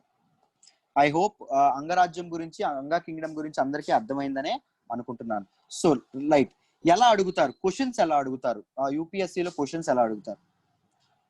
Consider the following statements with respect to kingdom Anga, Mahajanpad Anga antaru. First, its present day location is Haryana antaru. Second, its capital is Champa antaru. They had trade relations with Suvarnagiri antaru. Fourth, finds mention in Atharva Veda అంటారు. చెప్పండి. 2, 3, 4. ఏంటమ్మా? 2, 4 sir. 2, 4. 2, 4 sir. 3, 4 ఏది true? 2, 4 3, 4? 2, 4 sir. వాళ్ళు 2 correct, 4 correct అమ్మా. Because హర్యానాలో ఉందా? ఇప్పుడు ఏం చెప్పుకున్నాం? బీహార్ అండ్ వెస్ట్ బెంగాల్ అని చెప్పుకున్నాం. రైట్. క్యాపిటల్ మాత్రం చంపా అని చెప్పుకున్నాం. ఇది కరెక్టే. ఇది రాంగ్, ఇది కరెక్ట్. సువర్ణగిరియా సువర్ణ భూమియా? సువర్ణ భూమి. సువర్ణ భూమి. సువర్ణగిరి ఎక్కడ ఉందని చెప్పుకున్నాం? సౌత్ ఇండియాలో ఉందని చెప్పుకున్నాం. రైట్. కర్ణాటకలో ఉందని చెప్పుకున్నాం. సో ఇది wrong. Finds mention in Atharva వేద, అథర్వ వేదాలో మెన్షన్ చేయడం జరిగింది కదా. సో ఈ రెండు కరెక్ట్. క్వశ్చన్స్ అనేవి ఇలా వస్తాయి, మీరు ఆన్సర్ చేయగలే ఇది మీకు ఉండాలి. Right, clear. నెక్స్ట్ దానికి మూవ్ అవునా? నెక్స్ట్ మహాజనపద్ కి everyone? yes sir. yes sir.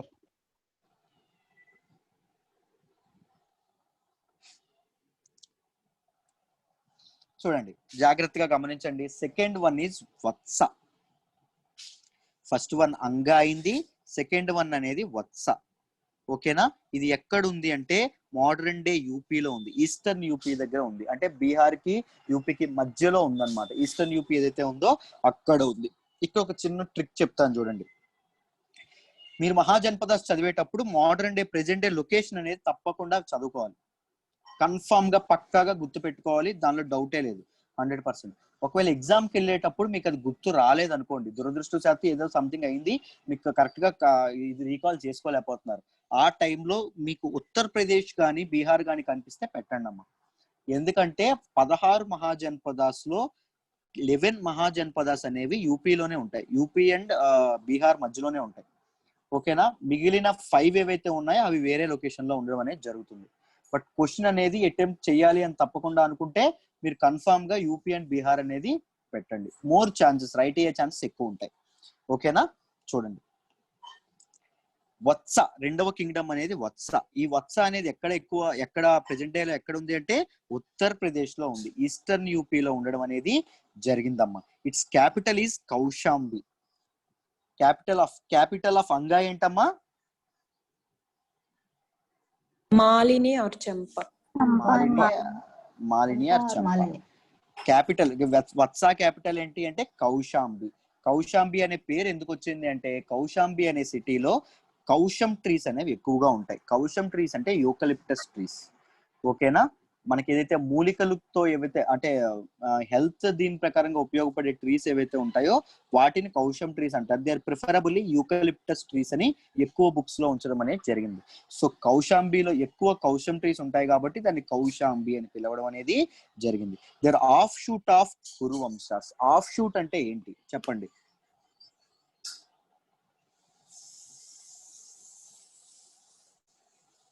చెప్పాలి, ఎవరైనా గెస్ కొట్టాలమ్మా.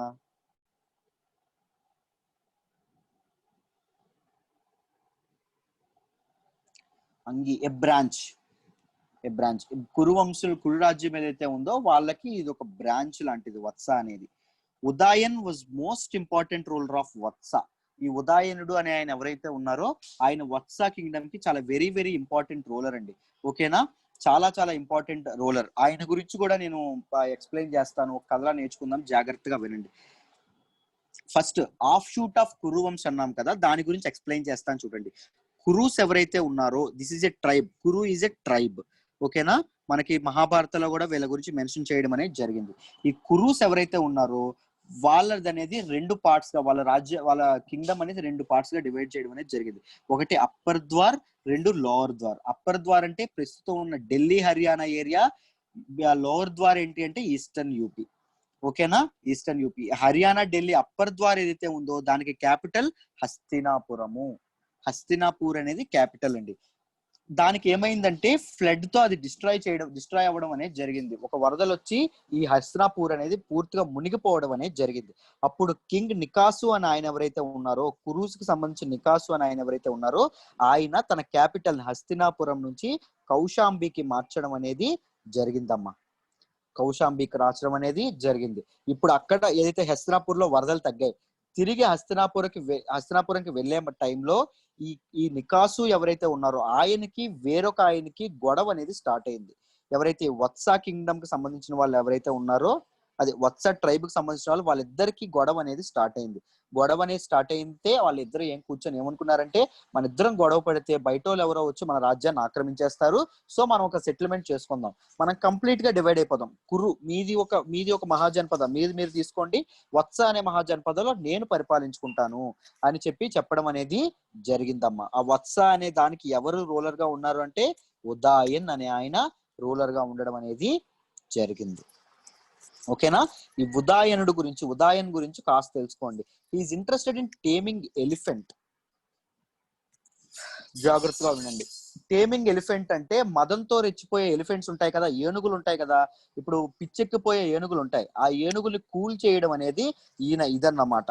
మనకి బాహుబలిలో ఆ సాంగ్ ఉంటది కదా, ఫస్ట్ సాంగ్ ముందు ఎలిఫెంట్ ని పసుపు పోసి ఇది చేస్తారు కదా, అలా అది గుర్తుపెట్టుకోండి. అలా కూల్ చేయడం, ఎలిఫెంట్ ని, ఏనుగుని అలా కూల్ చేయడం అనేది ఉదాయన్కి చాలా చాలా ఇష్టం అండి. He could play flute and veena beautifully. ఈ 2 ఫ్లూట్ ని వీణాని చాలా చక్కగా వాయిస్తాడంట. అతను వాయించడం చూసి మనుషులు ఒక్కలే మంత్రముగ్ధులు అవ్వడం కాదు, ఈవెన్ ఎలిఫెంట్స్ కూడా వెంటనే కూల్ అయిపోతాయంట. రైట్. అంత గొప్ప ఆర్టిస్ట్ అనేవాడు ఉదాయన్. ఉదాయన్ పక్కనే ఒక రాజ్యం ఉంటుంది. ఆ రాజ్యానికి రాజు ఎవరంటే మహాసేన్. మహాసేనుడు అనేవాడు ఈ ఉదయాన్ని చూసి చాలా కుళ్ళుకుంటాడండి. ఏంటి ఈయన అసలు అసలు నేను ఇంత పవర్ఫుల్ వ్యక్తిని, నేను ఇంత ఇది, నన్ను ఎవ్వరూ జనాలు గౌరవించరు, కానీ ఉదయాన్ని జస్ట్ ఫ్లూట్ వాయించి జనాల తాలూకు మన్నలను పొందుతున్నాడు, జనాల్ని లాగేసుకుంటున్నాడు తన వైపు, జనాల్ని అట్రాక్ట్ చేసుకుంటున్నాడు అని చెప్పి ఇదైన తర్వాత ఏం చేశాడు, ఆయన ఒక రోజు ఒక మెటల్ తో చేసిన ఇదంతా ఎక్స్ట్రా ఇన్ఫర్మేషన్, అది చెప్తే మీకు వత్స గుర్తుంటుందని చెప్తున్నా, ఓకేనా. ఎలిఫెంట్ ఏదైతే ఉందో, ఒక మెటల్ తో చేసిన ఎలిఫెంట్ ని పంపించడం అనేది జరిగింది. మెటల్ తో చేసిన ఎలిఫెంట్ ని చూడగానే ఉదాయన్ అని ఆయన ఎవరైతే ఉన్నారో ఆయన దాన్ని కంట్రోల్ చేయడం అనేది చేయడానికి ముందుకు రావడంతో ఆ ఏనుగు తాలూకా పొట్ట నుంచి సోల్డియర్స్ కొంతమంది బయటకు వచ్చారు. బయటకు వచ్చి ఉదాయన్ని బంధించి తీసుకెళ్లిపోతారండి. ఎక్కడికి? మహాసేన్ యొక్క సామ్రాజ్యం ఎక్కడైతే ఉందో అక్కడికి తీసుకెళ్లిపోవడం అనేది జరుగుతుంది. తర్వాత ఉదాయన్ అనేవాడు తన ఫ్లూట్ ని, తన వీణాని వాయిస్తే మహాసేన్ వాడు ఇంత అద్భుతం, ఇప్పటి వరకు వినలేదు, ఇంత అద్భుతంగా వాయిస్తావా నువ్వు, అందుకోసమే నా జనాలు ఎంత అట్రాక్ట్ అయిపోతున్నారు నీకు అని చెప్పి ఏం చేస్తాడు అంటే మహాసేనుడు తన్ని ఉదాయన్ని రిలీజ్ చేయడం అనేది జరుగుతుంది. ఇది ఉదాయనుడి యొక్క కథ. ఇది వత్స కింగ్డమ్ యొక్క కథ. What is the capital of Vatsa? మహాజనపదాల్లో వత్స యొక్క క్యాపిటల్ ఏంటి? కౌసంబి. కౌశంబి. కౌశంబి అనే పేరు ఎందుకు వచ్చిందమ్మా? A lot of eucalyptus trees. Lot of eucalyptus trees ఉండడం వల్ల, కౌశం ట్రీస్ ఉండడం వల్ల దానికి ఆ పేరు అనేది రావడం అనేది జరిగింది. Who is the prominent leader in who is the prominent leader in Vatsa? Udayan. Udayan చెప్పేసానుగా, Udayan. Okay. They are offshoot of which tribe? Kuru. Kuru tribe. Nice. Modern day లో ఎక్కడ ఉంది? UP. Eastern Uttar Pradesh. Right, perfect. అర్థమైందా అమ్మా క్లియర్ గా అందరికి? సరే, క్వశ్చన్స్ ఎలా వస్తాయి మనకి దీని మీద, ఎలా వస్తాయి? Consider the following statements about Vatsa. చెప్పండి అమ్మా. అంబర్ ద్వార్ అన్నారు కదా సార్, అంబర్ ద్వార్ ఇంకా హర్యానా ఢిల్లీ, ఇది అర్థం కాలేదు సార్ నాకు. నాకు అర్థం. అప్పర్ ద్వార్ ఏంటి, లోవర్ ద్వార్ ఏంటి అని అర్థం కాలేదా? అక్కడ 2 టైప్స్ లో డివైడ్ చేశారు కదా, కురూస్ ని 2 టైప్స్ లో డివైడ్ చేస్తారా? కురూస్ అనే వాళ్ళు 2 టైప్ గా డివైడ్ అయిపోతారు. కురూస్ నుంచి వచ్చేదే వత్స. అందుకే చెప్పాం కదా, Vatsa is offshoot of Kurus అని చెప్పాం కదా. It is a branch of Kurus. Kurus అనే వాళ్ళు ఈ రెండింటిని పరిపాలించారమ్మా. అప్పర్ ద్వార్ని పరిపాలించే వాళ్ళు. అప్పర్ ద్వార్ అంటే ఏంటి? Present day Haryana Delhi area. Lower ద్వార్ అంటే ఏంటి? Eastern UP. ఇప్పుడు వత్స కింగ్డమ్ ఏదైతే ఉందో ఆ ప్రాంతము. ఎప్పుడైతే కురూస్ అనే వాళ్ళు ఎవరైతే ఉన్నారో వాళ్ళు అక్కడ పరిపాలించే క్యాపిటల్ ఏదేంటి? హస్తినాపూర్ ని క్యాపిటల్ చేసుకొని పరిపాలించేవారు. హస్తినాపూర్ ని క్యాపిటల్ చేసుకొని పరిపాలించిన తర్వాత అక్కడ ఒక వరద రావడం వల్ల కురూస్ ఎవరైతే కింగ్ ఉంటాడో నికాసు అని ఆయన కౌశాంబికి తన క్యాపిటల్ అనేది మార్చేస్తాడు. అప్పటి వరకు ఈ లోవర్ ద్వార్ని చూసుకుంటుంది ఎవరు అంటే Udayan. He is from Vatsa tribe. Vatsa అనే తెగకు చెందినవాడు. కురు అనే ఆయన వేరే తెగకు చెందినవారు. సో వీళ్ళు ఇక్కడికి రావడం వల్ల ఆయన ఏం చెప్తాడంటే, మరి కౌశాంబి వద్దు, మనం తిరిగి మొత్తం హస్తినాపురాన్ని మొత్తం క్యాపిటల్ చేసుకొని పరిపాలిద్దాం, అంతా నేనే రాజుగా ఉంటాను అని చెప్పడంతో ఇద్దరి మధ్య ఒక కాన్ఫ్లిక్ట్ ఆఫ్ ఒపీనియన్ వస్తుంది. లేదు లేదు అలా ఉండకూడదని గొడవ అవుద్ది. బట్ వాళ్ళిద్దరు కలిసి ఏం డిసైడ్ అవుతారంటే, ఇప్పుడు వార్ జరిగితే, యుద్ధం జరిగితే ఏమవుతుంది, బయట వాళ్ళు మన రాజ్యాన్ని మన తాలూకా వీక్నెస్ ని దృష్టిలో పెట్టుకొని బయట వాళ్ళు మనల్ని ఆక్రమించుకునే అవకాశం ఉంది. సో మీరు అప్పర్ ద్వార్ని మీరు పరిపాలించుకోండి, లోవర్ ద్వార్ని వత్స అనే పేరుతో నేను పరిపాలించుకుంటాను, నేను రూల్ చేసుకుంటాను, అది మన ఇద్దరికి హ్యాపీగా ఉంటది అని చెప్పి అప్పర్ ద్వార్ ఎవరిని పరిపాలిస్తున్నారు? కురూస్ పరిపాలిస్తున్నారు. లోవర్ ద్వార్ని ఎవరు పరిపాలిస్తున్నారు? వత్స పరిపాలిస్తున్నారు.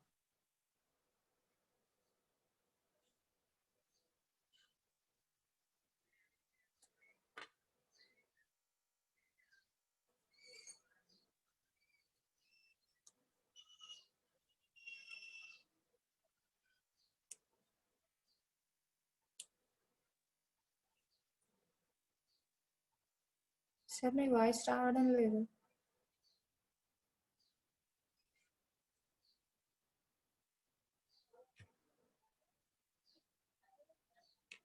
సార్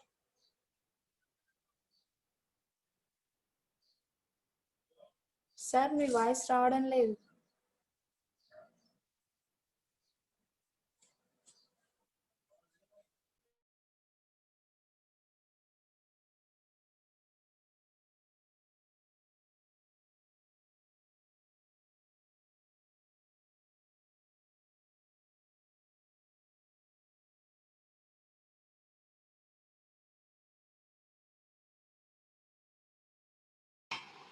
అందరికి అర్థమవుతుందమ్మా? ఇప్పుడు వినిపిస్తుందా వాయిస్? వినిపిస్తుంది సార్. సార్ ఇప్పటివరకు మీ వాయిస్ రాలేదు సార్. వైఫై డిస్కనెక్ట్ అయిందమ్మా. ఐఎమ్ సారీ, వైఫై డిస్కనెక్ట్ అయింది, అందుకోసమని ఇది వచ్చింది. చెప్పండి సార్. అర్థమైందమ్మా? వత్స ఏంటి, కురూస్ ఏంటి అని అర్థమైందా? Vatsa are the offshoot of Kurus. సభ అర్థమైందా? నీకు క్లారిటీ వచ్చిందా ఏం జరిగింది ఏంటి అని? అప్పర్ ద్వారాని ఎవరు పరిపాలించేవారు సార్? అప్పర్ ద్వార్ కురూస్ చూసుకుంటున్నారు, కురూ ట్రైబ్. లోవర్ ద్వార్ ఎవరు చూసుకుంటున్నారంటే వత్సాస్ చూసుకుంటున్నారు. ఈస్టర్న్ యూపీ అని చెప్పాం కదా, బీహార్ అండ్ ఈస్టర్న్ యూపీ అని, వత్స వాళ్ళు చూసుకుంటున్నారు. రైట్. సో క్వశ్చన్స్ ఎలా వస్తాయో చూద్దాం. క్వశ్చన్స్ అనేవి ఎలా వస్తాయో యూపీఎస్సీలో ఏ విధంగా అడుగుతారో చూస్తాం, జాగ్రత్తగా ఉండండి. Consider the following statements with respect to Vatsa. Vatsa Mahajanapad అని చెప్పి అంటారు. Present day is eastern UP Bihar. First one, present day is eastern UP Bihar. Second one, capital is Champa. Third one, prominent ruler is Mahasen. Fourth one, offshoot of Kurus. చెప్పండి ఏవేవి correct? 1 and 4 sir. 1 and 4. 1 and 4 sir. Very good. 1 and 4 correct, ఈ రెండు wrong. ఓకేనా? What is the capital of Vatsa? Kausambi. Bihar. Kausambi. Prominent leader ఎవరు? Udayan. Udayan. Very good, clear. Next దానికి వెళ్ళొచ్చా నేనమ్మా నేను? Yes, sir. Yes sir. Very important. Third one is Kashi. Kashi గురించి మాట్లాడదాం. ప్రెజెంట్ డే కాశీ ఎక్కడ ఉంది అంటే ఈస్టర్న్ యూపీ ఉంది. కాశీ యొక్క క్యాపిటల్ చెప్పేయాలి, మీ అందరికీ తెలిసిపోతుంది, టక్కని చెప్పేయాలి. వారణాసి అందరికీ తెలుసు. కాశీ యొక్క క్యాపిటల్ వారణాసి అందరికీ తెలుసు కాబట్టి ఈ క్వశ్చన్ అడగడు యూపీఎస్సీలో. ఓకేనా? చూడండి, కాశీ అనేది ప్రెజెంట్ ఈస్టర్న్ యూపీలో ఉంది, ఇది కూడా ఈస్టర్న్ యూపీలో ఉంది. రైట్. మీకు క్వశ్చన్స్ ఇంకోలా అడగొచ్చు. ఈస్టర్న్ యూపీలో ఏ తాలూకు మహాజనపదాస్ ఉన్నాయి, వెస్టర్న్ యూపీలో ఏ మహాజనపదాస్ ఉన్నాయి కానీ కూడా మీకు క్వశ్చన్స్ అనేవి అడిగే అవకాశం ఉంది. వెస్టర్న్ యూపీలో పాంచాల అండ్ ఈ థింగ్స్ ఏవైతే ఉన్నాయో అవి ఉంటాయి, వాటి గురించి నేను చెప్తాను, జాగ్రత్తగా వినండి.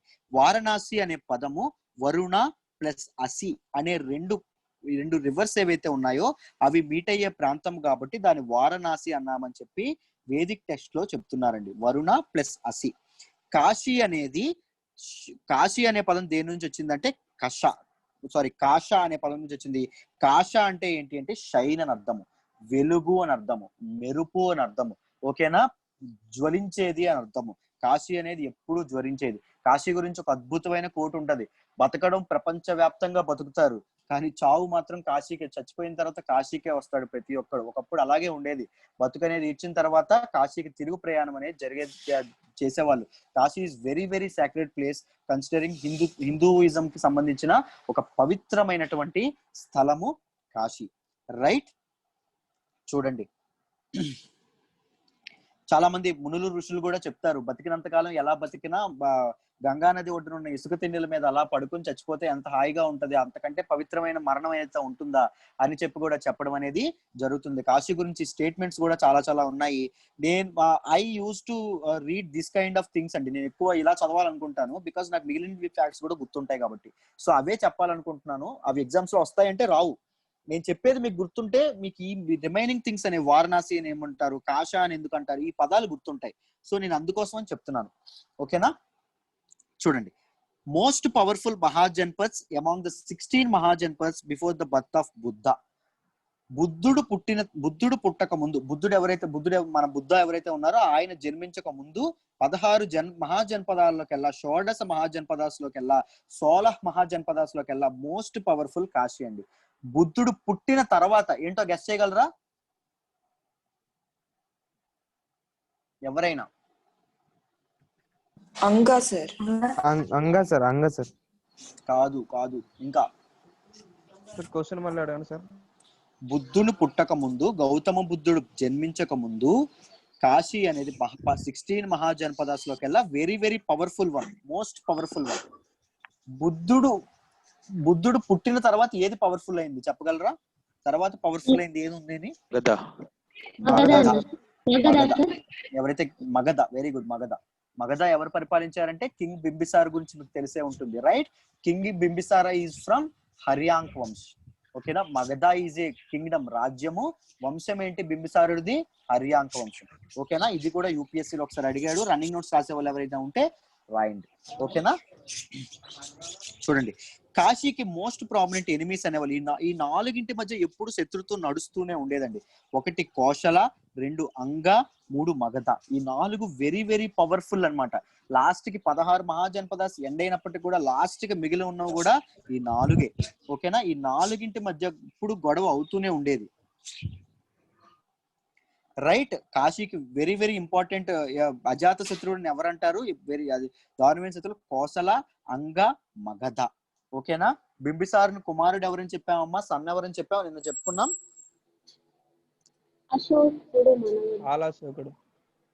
బింబిసారుని కొడుకు కాలాశోకుడా?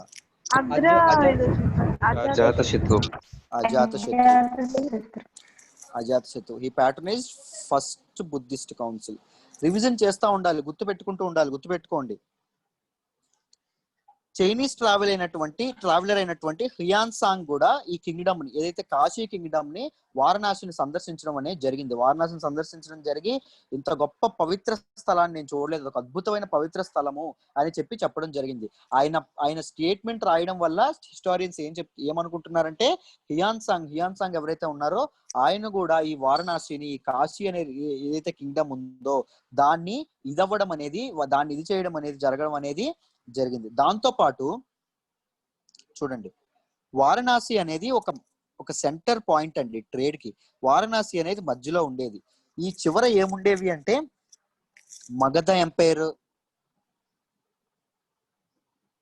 అంగ ఎంపైర్, ఇవన్నీ ఉండేవి. ఎక్కడే ఉండేవి అంటే తక్షశిల ఉండేది. ఓకేనా? ట్రేడ్ కోసం వీళ్ళందరూ ఏం చేసేవాళ్ళంటే ఇక్కడ నుంచి ఇక్కడికి రోడ్ అనేది వేసేవాళ్ళు. సో ఇక్కడున్న వాళ్ళు ఎవరైతే ఉన్నారో, మగధ, అంగా నుంచి ఎవరైతే ఉన్నారో వాళ్ళందరూ ట్రేడ్ కోసం ఇటు నడిచేవాళ్ళు. నడుస్తూ ఈ వారణాసి అనే ప్లేస్ ఏదైతే ఉందో అక్కడ దేవుణ్ణి దర్శనం చేసుకునే వాళ్ళు, దాంతో పాటు రెస్ట్ కోసం ఆగేవాళ్ళండి. రెస్ట్ కోసం ఆగి కూడా అక్కడ ట్రేడ్ అనేది ఇంప్రూవ్ అయింది. వాళ్ళు తెచ్చే సామాన్లు ఈ వారణాసిలో కూడా అమ్మడం అనేది స్టార్ట్ అయింది. సో డిఫరెంట్ థింగ్స్, చాలా ఎక్కువ ప్రొడక్ట్స్ అనేవి వారణాసిలో సేల్ అవ్వడం అనేది జరిగేది. అమ్మకానికి పెట్టడం అనేది చాలా జరిగేది. ఎంతో మంది వ్యాపారులు, ఎంతో మంది ట్రేడ్ పీపుల్ అనే వాళ్ళు వారణాసికి రావడం అనేది జరిగింది. ఇట్ ఈజ్ ఏ హబ్ అన్నమాట ట్రేడ్ కి. అప్పుడు ఏన్షియంట్ హిస్టరీ కాలంలో, ఏన్షియంట్ టైమ్స్ లో Varanasi is a hub for trade. ఓకేనా? అది గుర్తుపెట్టుకోండి. ప్రిలిమ్స్ లెవెల్లో ఇంపార్టెంట్ థింగ్స్ జాగ్రత్తగా గుర్తుపెట్టుకోండి. Kabir and Ravidas born at Kashi. Kabir and Ravidas కూడా కాశీలో పుట్టడం అనేది జరిగిందండి. Most important ruler of Kashi ఎవరు అంటే బృహత్రథ. Most important. ఇది ఒకసారి యూపీఎస్సీలో అడగడం అనేది జరిగింది. డైరెక్ట్ గా ఇలా అడగలేదు. Consider the following statements about Kashi అని చెప్పి అడగడం అనేది జరిగింది. ఓకేనా? దానిలో ఈ స్టేట్మెంట్ ఇచ్చారు. బృహత్రథ ఎవరో తెలియక చాలా మంది ఫాల్స్ అని పెట్టేసిన అవకాశం కూడా చాలా ఉంటది. సో జాగ్రత్తగా ఈ ఫ్యాక్ట్స్ అనేవి గుర్తుపెట్టుకోండి. నేను చాప్టర్ స్టార్ట్ చేసే ముందే చెప్పాను, చాలా కొత్త టెర్మినాలజీ ఉంటది. ఏన్షియంట్ హిస్టరీ మొత్తం చాలా కొత్త టెర్మినాలజీ ఉంటది. జాగ్రత్తగా వాటిని గుర్తుపెట్టుకోవాలి. హిస్టరీ అనేది నిజంగా యూపీఎస్సీ ఎంత సముద్రమో సగం సముద్రం హిస్టరీయే. ఓకేనా? అది జాగ్రత్తగా గుర్తుపెట్టుకోండి. Ancient text also refers Kashi as Kaushika. Kashi ఏంటి? ఏన్షియంట్ టెక్స్ట్ కాశీని ఏం చెప్తారు అంటే కౌశిక అని కూడా చెప్పడం అనేది జరుగుతుంది. కాశీకి ఇంకొక పేరేంటమ్మా అంటే కౌశిక. కాశీ అనేది దేనికి ఫేమస్ ఎక్కువ అంటే హార్సెస్ కి, కాటన్ కి, గుర్రాలకి, పత్తికి చాలా ఎక్కువ ఫేమస్ అండి కాశీ. ఓకేనా, వీటి ట్రేడ్ అనేది ఎక్కువగా జరుగుతుంది. ఓకేనా, కాశీలో ఎక్కువగా జరిగేది. Also famous for educational institutions. Educational hub కూడా ఇది వారణాసి అనేది పనికొచ్చింది. చాలా చాలా ఎడ్యుకేషనల్ ఇన్స్టిట్యూషన్స్, ఒక విద్యా కేంద్రంగా కూడా వారణాసి అనేది వర్ధిల్లడం అనేది జరిగింది.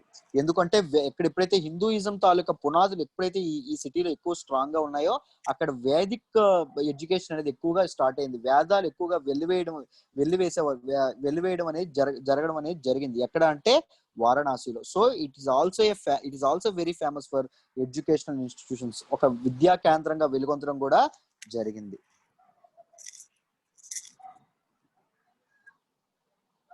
Perfect.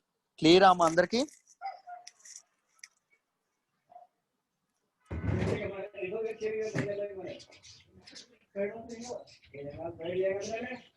If it is clear, type yes. Yes, sir. Yes, sir. Perfect. Questions ఎలా ముందు ఎలా అడిగారో అలాగే అడుగుతారు. Consider the following statements about Kashi అని అడుగుతారు. ఫస్ట్ ఏమడుగుతారు అంటే క్యాపిటల్ వారణాసి అని అంటారు. సెకండ్ ఏమడుగుతారు అంటే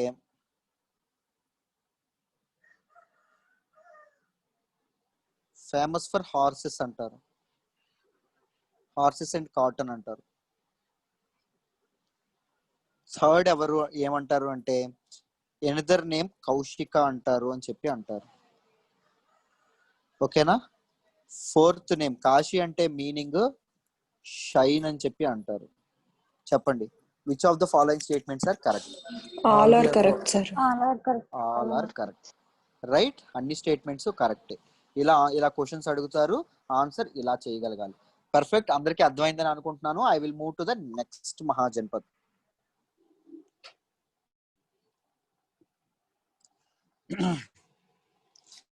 చెప్పండి, what is the capital of అంగా?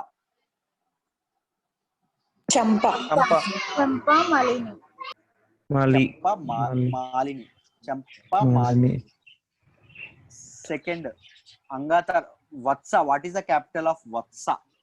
Bihar. Kausambi. Kaushambi. What is the capital of Kashi? Varanasi. Varanasi. Perfect. ఓకేనా. Present day thing of Vatsa. Present day ఎక్కడ ఉంది వత్స? Eastern UP. Eastern Bihar, sir. Eastern UP. UP. Okay, perfect. So ఇలాంటి questions అడిగే అవకాశం ఉంది, జాగ్రత్తగా. Anga people have trade relations with which country, with which kingdom? Thailand. Vedic text లో ఏమని పిలిచేవాళ్ళు? సువర్ణభూమి. Very good. నెక్స్ట్ చూడండి, కోసల. Next Mahajanapad is Kosala. కోసల అనేది కూడా ఎక్కడుంది అంటే ఈస్టర్న్ యూపీలో ఉంది. మాక్సిమం ఎక్కడ ఉన్నాయంటే మహాజనపద్స్ అని చెప్పుకున్నాము, ఈస్టర్న్ యూపీ అండ్ బీహార్ మధ్యలో ఉంటాయండి. ఓకేనా, అది జాగ్రత్తగా ఓపెన్. కోసల అనే కింగ్డమ్ కూడా ఎక్కువ ఎక్కడ ఉంది, ఎక్కడ ప్రెజెంట్ డే మోడర్న్ ప్లేస్ ఏంటి, దానికి ఇదేంటి ప్రెజెంట్ డే ప్లేస్ ఏంటి అంటే ఈస్టర్న్ యూపీ. ఇట్స్ క్యాపిటల్ ఏంటి అంటే శ్రావస్తి. క్యాపిటల్ ఆఫ్ కోసల ఏంటి? శ్రావస్తి. మోడర్న్ డే అయోధ్య అంటాము. రైట్, మోడర్న్ డే అయోధ్య అంటాము. రైట్, చెప్పండి. కోసల నుంచి సీతాదేవి పిల్ల ఎక్కడికి వెళ్ళింది? మిథిలా వరకు వెళ్ళింది. సో ఇండియన్ మనకి తెలుసు కదా, ఇండియన్ మనకి రామాయణాలో కానీ మన దీనిలో కానీ ఇండియన్ కల్చరల్ టెక్స్ట్ లో కానీ మనకి ఇతిహాసాల్లో కానీ వీటి గురించి కోసల అనే రాజ్యం గురించి చాలా చాలా ప్రస్తావించడం అనేది జరిగింది. Right, Kosala is home for lord Shriram. Right, Ayodhya is home for lord Shriram. So దీని గురించి కూడా జాగ్రత్తగా నేర్చుకోవాలి, జాగ్రత్తగా చూడండి. Raghuvansh was the longest ruling dynasty according to ఇతిహాసాల ప్రకారం రఘువంశ్ అనేది longest ruling dynasty of Kosala. Kosala రాజ్యాన్ని పరిపాలించిన ఎవరైతే ఎక్కువ కాలం పరిపాలించిన రాజవంశం ఏంటి అంటే రఘువంశము అని చెప్పి అంటారు. ఈ రఘువంశానికి చెందిన ఇద్దరు గొప్ప రాజులు ఎవరు? దశరథుడు అండ్ లార్డ్ శ్రీరాముడు. దశరథుడు, శ్రీరాముడు. ఓకేనా? వీళ్ళిద్దరే. వాయిస్ రావట్లేదండి. వాయిస్ ఎవరికి రావట్లేదమ్మా? వస్తుంది sir. Okay. As per historical record, founder of Kosala యొక్క ఫౌండర్ ఎవరు అంటే మహాకోశల అమ్మ. మహాకోశల అతని కొడుకు పేరేంటి అంటే ప్రసేంజిత్. మహాకోశల కొడుకు పేరేంటి అంటే ప్రసేంజిత్. ఓకేనా? ఇది గుర్తుపెట్టుకోండి. జాగ్రత్త, ఇక్కడ ఒక కథ చెప్తాను, జాగ్రత్తగా వినండి. ఇతిహాసాల ప్రకారం, బుక్స్ ప్రకారం లాంగెస్ట్ రూలింగ్ డైనాసిటీ ఏంటని చెప్పుకున్నాము? రఘువంశం అని చెప్పుకున్నాం. రఘువంశంలో ఇద్దరు గొప్ప లీడర్స్ ఎవరు? కింగ్ దశరథుడు, శ్రీరాముడు అని చెప్పుకున్నాం. అసలైన ఫౌండర్ ఎవరు? కోసల. మన ఈ కోసల తాలూకా రాజ్యం యొక్క ఫౌండర్ అసలైన మహాకోశల్ యొక్క సన్ ఎవరు అంటే ప్రసేంజిత్. ఇది గుర్తుపెట్టుకోండి, జాగ్రత్తగా గమనించండి. బుద్ధుడు అనేవాడు పుట్టక ముందు మహాజనపదాల్లో గొప్ప మహాజనపదం ఏంటి? కౌశల సార్. కాశీ సార్. కాశీ. బుద్ధుడు పుట్టిన తర్వాత ఏంటి? మగధ లీడర్ ఎవరని చెప్పాము? బింబిసార. Very good. అయితే చూడండి, క్యారెక్టరిస్టిక్స్ ఆఫ్ మహాజనపద చెప్పాను. లాస్ట్ క్యారెక్టరిస్టిక్స్ ఆఫ్ మహాజనపద ఏం చెప్పాను? అలైస్ అని చెప్పాను. గుర్తుందా? యాలీస్ అని చెప్పాను. అదే స్నేహితులను చేసుకోవడం, సామంతులను చేసుకోవడం, ఫ్రెండ్స్ ని చేసుకోవడం కూడా చాలా ఇంపార్టెంట్. ప్రతిసారి యుద్ధమే పరిష్కారం అంటే యుద్ధం పరిష్కారం కాదు అని అప్పట్లోనే వాళ్ళకి తెలుసు. సో ప్రసేంజిత్ ఎవరైతే ఉన్నారో, ప్రసేంజిత్ కోసల రాజ్యానికి ఎవరైతే పరిపాలిస్తున్న టైంలో ఏం జరిగిందంటే, రైట్ సైడ్ మగధన్ ఎంపైర్ ఉండేదండి. దానికి right side eastern side Magadhan empire ఉండేది. వెస్టర్న్ సైడ్ ఎవరు ఉండేవాళ్ళు అంటే కాశీ ఉండేది, వారణాసి ఉండడం అనేది జరిగింది. ఈ రెండు చాలా స్ట్రాంగ్ గా కాదా? Very strong. ఈ రెండు ఎక్కడ దండెత్తుతాయో, ఎక్కడ యుద్ధానికి వస్తాయేమో అని భయపడి Prasenjit came up with one wonderful policy అండి. That is matrimonial alliances. వివాహ సంబంధాలతో ఇది చేసుకోవడం, ఫ్రెండ్షిప్ చేసుకోవడం ఏదైతే ఉందో దాన్ని మ్యాట్రిమోనియల్ ఎలియన్స్ అంటాము. దీనిలో భాగంగా ఏం చేశాడంటే, ప్రసేంజిత్ మ్యారీడ్ హిస్ సిస్టర్ కోసలాదేవి. ప్రసేంజిత్ యొక్క సిస్టర్ ఎవరైతే ఉన్నారో కోసలాదేవిని, ఆయన్ని బింబిసారుడు ఎవరైతే ఉన్నారో, మగధ యొక్క రూలర్ బింబిసారుడు ఎవరైతే ఉన్నారో ఆయనకిచ్చి మ్యారేజ్ చేయడం అనేది, పెళ్లి చేయడం అనేది జరిగింది. రైట్? అప్పుడు ఏమవుతారు? ఒకరికొకరు రిలేటివ్స్ అవుతారు, ఒకరికొకరు బంధువులు అవుతారు. సో వాళ్ళు వీళ్ళ మీద దండెత్తుతారా? దండెత్తరు. రైట్? ఈ came up with a wonderful idea.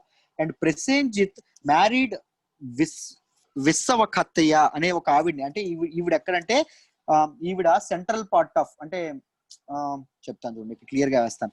ఇది కోసల అనుకోండి, ఇక్కడ మగధ ఉందనుకోండి, ఇటు సైడ్ ఏముంది అంటే కాశీ ఉంది. ఈ కింద ఏముంటుంది, ఎక్కడ ఏముంటుంది అంటే ఈ సెంట్రల్ రీజియన్ లో ఉండే ఏదైతే కింగ్డమ్ ఉంటుందో, మహాజనపద్ కాదు, ఒక కింగ్డమ్. ఆ కింగ్డమ్ ఏదైతే ఉందో ఆ కింగ్డమ్ లో ఉన్నటువంటి ఒక రాణిని ప్రసేంజిత్ పెళ్లి చేసుకుంటాడు. ఎందుకంటే బంధువులు అయిన తర్వాత వాళ్ళు కూడా నా మీద దండెత్తారు. ఆవిడ పేరు వసవకతీయ అనే ఆవిడ పేరు. ఆవిడకి వీళ్ళిద్దరికి, ప్రసేంజిత్ కి వసవకతికి ఒక కొడుకు పుడతాడండి. ఆ కొడుకు పేరు విదుదబ అనే కొడుకు పుడతాడు. విదుదబ అనే కొడుకు, ఆయన్ని పురాణాల్లో క్షుద్రక్ అని కూడా మెన్షన్ చేస్తాం. ఇక్కడ జాగ్రత్తగా కథ వినండి. ప్రసేంజిత్ కి వసవకథయ్యకి ఎవరు కొడుకు పుడతారు అని చెప్పాం? విదుదబ అనే కొడుకు అనేవాడు పుడతాడు. ఈ విదుదబ అనే కొడుకు అనేవాడు ఫాదర్ పెట్టుకున్న డిసిప్లిన్స్ కి రిస్ట్రిక్షన్స్, రూల్స్ అండ్ రిస్ట్రిక్షన్స్ ఏవైతే ఉన్నాయో వాటికి చాలా ఇబ్బంది పడుతూ ఉండేవాడండి. మా నాన్న ఏంటి ఇంత సతాయిస్తాడు, మా నాన్న ఏంటి ఇది చేయమంటాడు, అది చేయమంటాడు. స్లోగా ఫాదర్ మీద కోపం పెంచుకోవడం అనేది స్టార్ట్ చేశాడు. ఒక రోజు ప్రసేంజిత్ అనేది వేరే రాజ్యానికి టూర్ కు వెళ్తే ఈ విదుదబ అనే వాడికి ఏం చేస్తాడంటే ఒక కాన్స్పిరసీ చేస్తాడు. విదుదబ యొక్క మినిస్టర్, ఈ వీళ్ళ కింగ్డమ్ యొక్క కోసల యొక్క మినిస్టర్ ఎవరైతే ఉన్నారో ఆయన సింహాసనాన్ని విదుదబాకి అలంకరించి విదుదబాకి పట్టాభిషేకం చేస్తాడు. పట్టాభిషేకం ఎవరికి తెలియకుండా చేస్తాడంటే ప్రసేంజిత్కి తెలియకుండా చేస్తాడు. వాళ్ళ తండ్రికి తెలియకుండా పట్టాభిషేకం అనేది జరుగుతుంది. అది చేసి రాజ్యాన్ని తన వశం చేసుకుంటాడు విదుదబ. ఓకేనా? తన వశం చేసుకున్న తర్వాత ఏమైంది? ప్రసేంజిత్ ఎవరికి బంధువయ్యాడు? బింబిసారుడికి బంధువు. రైట్? బింబిసార అనేది మగధన్ ఎంపైర్ ఏదైతే ఉందో వాళ్ళకి బంధువు. మగధ అనేది చాలా పవర్ఫుల్ అని చెప్పాం కదా. ఈ బింబిసారుడికి కోపం వచ్చింది. రైట్? మా బావని ఇలా దించేసి మా బావకి ఇంత అనుమానం చేస్తాడా అని చెప్పి ఏం చేశారు? వీళ్ళు మగధన్ ఎంపైర్ వాళ్ళు ఏం చేశారు? విదుదబ మీద దండెత్తడం అనేది జరిగింది. అటాక్ చేయడం అని జరిగి ఈ కోసల ఏదైతే ఉందో దానిని మగధలో కలిపేసుకోవడం అనేది జరిగింది. మగధలో ఇది చేసుకోవడం అనేది జరిగింది. రైట్? అర్థమైందమ్మా కదా? అందరికి క్లారిటీ వచ్చిందా ఏం జరిగింది ఏంటి అని?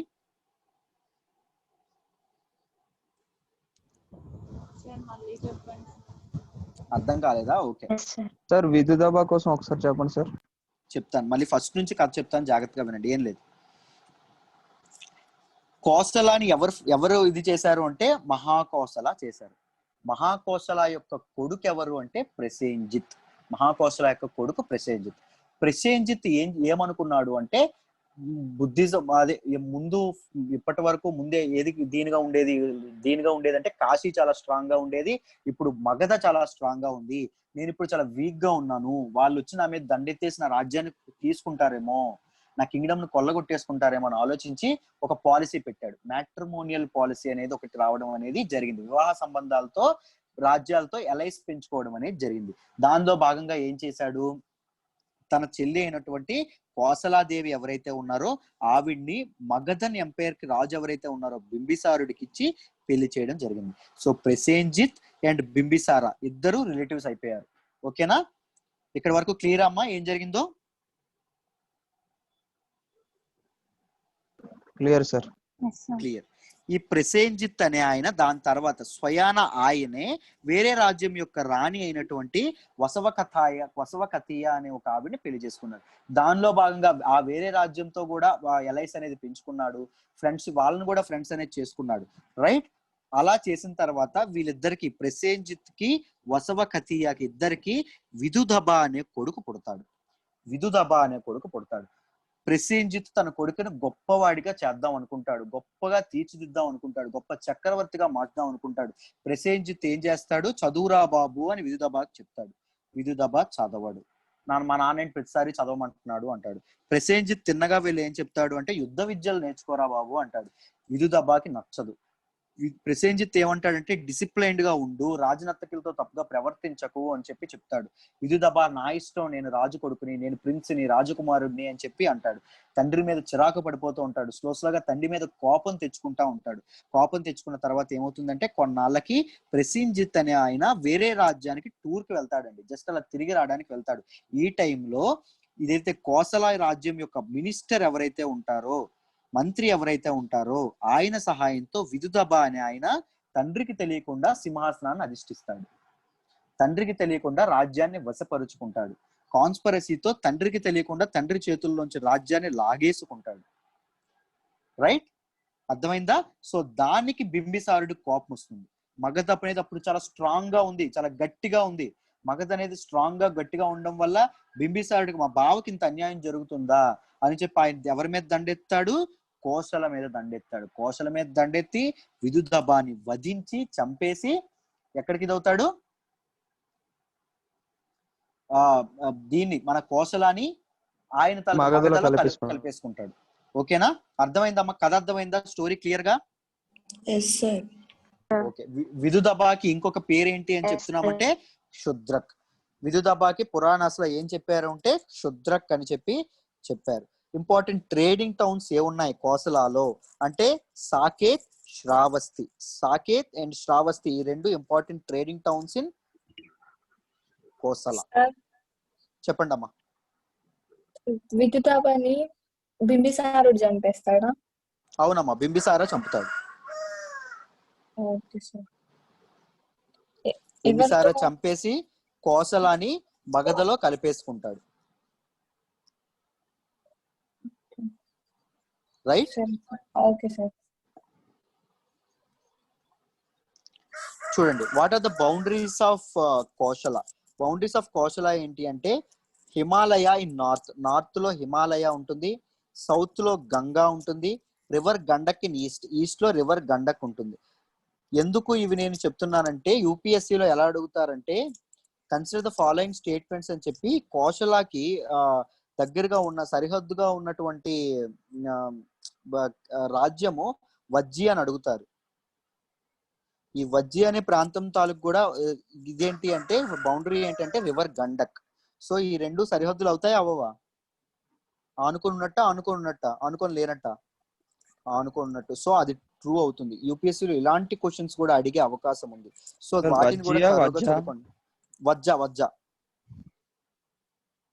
వజ్జా లేదా Vajji, anything. Right. Boundaries of Kosala అనేది నార్త్ లో హిమాలయాస్ ఉంటాయి, అంటే ఉత్తరాన హిమాలయాస్, సౌత్ లో గంగా రివర్ ఉంటుంది, ఈస్ట్ లో రివర్ గండక్ ఉంటుంది. River Gandak is the tributary of river Ganga. Okay, క్లియరా? కోశల అర్థమైందా అందరికి? If it is clear type yes.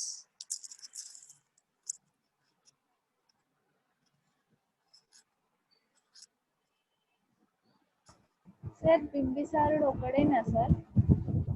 ఏంటమ్మా? అంటే బుద్ధిజంలో ఉన్నారు కదా. బుద్ధిజంలో అంటే బింబిసార్ రాజు కదా సార్ అప్పుడు. ఇతను ఒక్కడేనా వేరా సార్? అతనే మన బుద్ధిజంలో మనం చెప్పిన బింబిసారుడే ఇతను, ఆయన ఇద్దరు ఒకటే.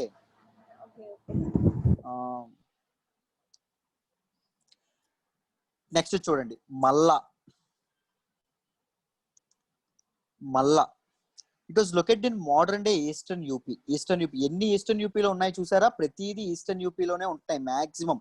మీకు అర్థమవుతుందా? ఏదైనా మాక్సిమం వచ్చేటప్పుడు మీకు మహాజనపదాస్, ఈస్టర్న్ యూపీ తాలూకు మహాజనపదాస్ అన్ని ఒక దగ్గర రాసుకోండి. మీకు ప్రత్యేకంగా గుర్తు పెట్టుకోవాల్సిన అవసరం అయితే ఏది ఉండదు.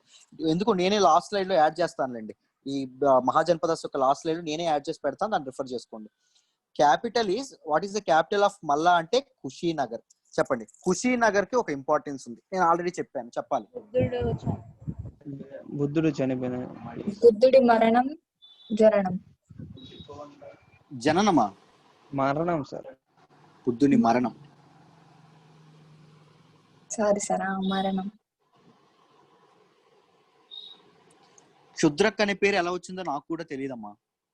పురాణాస్ లో క్షుద్రక్ అని ఆయన చెప్పి ఇది చేసేవాళ్ళు. నాకు కూడా ఎగ్జాక్ట్ గా రీజన్ తెలియదు.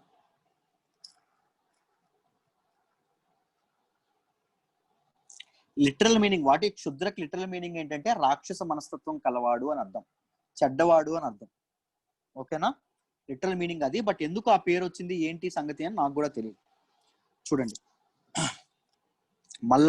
మల్లా అనేది మోడర్న్ డే ఈస్టర్న్ యూపీలో ఉందన్నమాట. క్యాపిటల్ కుషీనగర్. కుషీనగర్ యొక్క ఇంపార్టెన్స్ ఏంటంటే బుద్ధుడు అక్కడ మహాపరినిర్వాణ చెంది ఉన్నాడు, అంటే చనిపోయాడు. బుద్ధుని యొక్క మరణానికి సింబల్ ఏంటి? Stupa is the symbol for Buddha's death. Right? ఇక్కడ వరకు మీకు కుషీనగర్ యొక్క ఇంపార్టెన్స్ మీకు తెలుసనే, మీకు ముందు నేను బుద్ధిజం క్లియర్ గా ఎక్స్ప్లెయిన్ చేశాను కదా, తెలుసనే అనుకుంటున్నాను. Finds mention in Jain and Buddhist scriptures ఏవైతే ఉన్నాయో అక్కడ ఈ మల్లా యొక్క రాజ్యం గురించి ఎక్కువగా ఉందండి. దాంతో పాటు ఈ కుషీనగర్ లో ఇంకొక ఆయన చనిపోయారు. ఎవరు? వర్ధమాన మహావీరుడు కూడా చనిపోయారు. మీకు గుర్తుందా? పావాపురిలో చనిపోయారు అని చెప్పుకున్నాం. రాజగృహ దగ్గర పావాపురిలో ఎవరు చనిపోయారు? వర్ధమాన మహావీర చనిపోయారని చెప్పి చెప్పుకున్నాం. జైన్ అండ్ బుద్ధిస్ట్ స్క్రిప్చర్స్ ఏవైతే ఉన్నాయో వాటిలో మల్ల రాజ్యం యొక్క ఇదనేది ఉంటుంది అని చెప్పాం.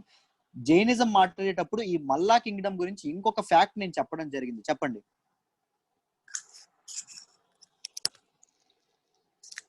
మర్చిపోయారు త్వరగా. బుద్ధుడు ఒక ప్లేస్ లో తీవ్రమైన అవమానానికి గురవుతాడయ్యా అని చెప్పాను సార్. జైనిజం అన్నారు కదా సార్. బుద్ధుడమ్మా, బుద్ధిజం లో చెప్పాను కదా. మీరు జైనిజం అని అడిగేసారు. Okay sorry. బుద్ధిజం లో చెప్పాను. బుద్ధిజం లో మల్లరాజ్యం యొక్క ఎగ్జాక్ట్లీ 500 కాయిన్స్ ఏవైతే ఉన్నాయో బంగారు నాణేలు, ఐఎమ్ వెరీ సారీ, బంగారు నాణేలు ఏవైతే ఉన్నాయో అవి జరిమానా వేస్తాము అని చెప్పి బుద్ధిజం ఎవరు తీసుకుంటే వాళ్ళు తీసుకుంటారని చెప్పి ఈ మల్లా తాలూకా రూలర్స్ ఎవరైతే ఉన్నారో వాళ్ళు చెప్పారు అని చెప్పి కూడా చెప్పుకున్నాం. మహాభారతం కూడా ఈ మల్ల రాజ్యం యొక్క ప్రస్తావన అనేది ఉండేది, మల్ల మహాజనపద్ యొక్క ప్రస్తావన అనేది ఉండడం అనేది జరిగింది. ఫస్ట్ మొనార్కియల్ ఫార్మ్ ఆఫ్ గవర్నమెంట్ అనేది ఉండేది, తర్వాత లేటర్ ఇది రిపబ్లిక్ గా మారింది. అంటే రాచరిక వ్యవస్థ అనేది ఉండేది, వారసత్వంగా రాజులు అనేవాళ్ళు వారసత్వంగా అయ్యేవాళ్ళు, కింగ్ అనేది వారసత్వంగా అవ్వడం అనేది జరిగింది. తర్వాత దేనిలా మారింది, రిపబ్లిక్ గా మారింది. అంటే రాజుల యొక్క అర్హత మీద వాళ్ళకి ఆ పదవి రావడం అనేది జరిగింది. Right. It was separated from Magadh by Kakutha river. ఇది ఒకసారి యూపీఎస్సీలో అడిగారు, అందుకే యాడ్ చేశాను. మగధకి దీనికి మధ్యలో ఉన్నది ఏంటి అంటే కకూతా రివర్. ఏంటి సెపరేట్ చేస్తుంది మగధిని మల్ల రాజ్యాన్ని సెపరేట్ చేసేది ఏంటి అంటే కకూతా రివర్. ఇది గుర్తుపెట్టుకోవాలి. Buddha attained Mahaparinirvana in the Kingdom of మల్ల రాజ్యంలోనే బుద్ధుడు అనేవాడు తన తాలూకా ఇది అనేది చేయడం అనేది, తన తాలూకా మహాపరినిర్వాణ డెత్ అనేది రావడం అనేది జరిగింది. దాంతోపాటు మల్ల రాజ్యంలో బుద్ధిజం కి సంబంధించిన ఇంకొక ఫ్యాక్ట్ ఏంటి, 500 కాయిన్స్ ఎవరైతే జరిమానా వేశారో, రోలర్స్ ఎవరైతే జరిమానా బుద్ధుని ఎవరైతే వెల్కమ్ చేశారు అనుకోండి ఆ రాజ్యంలోకి, వాళ్ళకి 500 బంగారు నాణ్యాలు జరిమానా, 500 కాయిన్స్ జరిమానా వేస్తామని చెప్పడం అని జరిగింది. దాంతోపాటు బుద్ధుడు ఒక అవమానానికి గురవడం అనేది జరిగింది. ఆ రాజ్యంలోనే బుద్ధుడు చనిపోవడం అనేది కూడా జరిగింది. This is the importance of Chedi. అందరికీ అర్థమైందమ్మా? ఈరోజు క్లాస్ అందరికీ అర్థమైందా? అర్థమైంది సార్. పర్ఫెక్ట్ గా ప్రతి ఒక్కరు ఏవైతే ఈ మహాజనపదాస్ గురించి ఏ క్వశ్చన్ ఇచ్చినా రాయగలరా? ఇప్పటి వరకు చెప్పిన వాటికి మాక్సిమం కవర్ చేస్తున్నాను. యూనో జాగ్రత్తగా చదువుకోండి, జాగ్రత్తగా ఇదైతే మీరు ఫ్యాక్ట్స్ ఎక్కువ రివిజన్ చేస్తే ఉంటుంది. యూపీఎస్సీలో ర్యాంక్ సాధించాలని నేను ఎప్పుడు చెప్పేది రివిజన్ 10 సార్లు రివిజన్ చేయాలి, అది గుర్తుపెట్టుకోండి. ఓకేనా సార్? నేను క్లాస్ కి నిన్నే జాయిన్ అయ్యాను సార్. మగధ గురించి ఎప్పుడు చెప్పారు సార్ మీరు? నేను ముందు ఇండస్ వ్యాలీ సివిలైజేషన్, దాంతో పాటు Vedic civilization, Jainism and Buddhism cover చేశానండి. ఒకసారి ఆ వీడియోస్ చూస్తే మీకు క్లియర్ గా అర్థం అవుతుంది.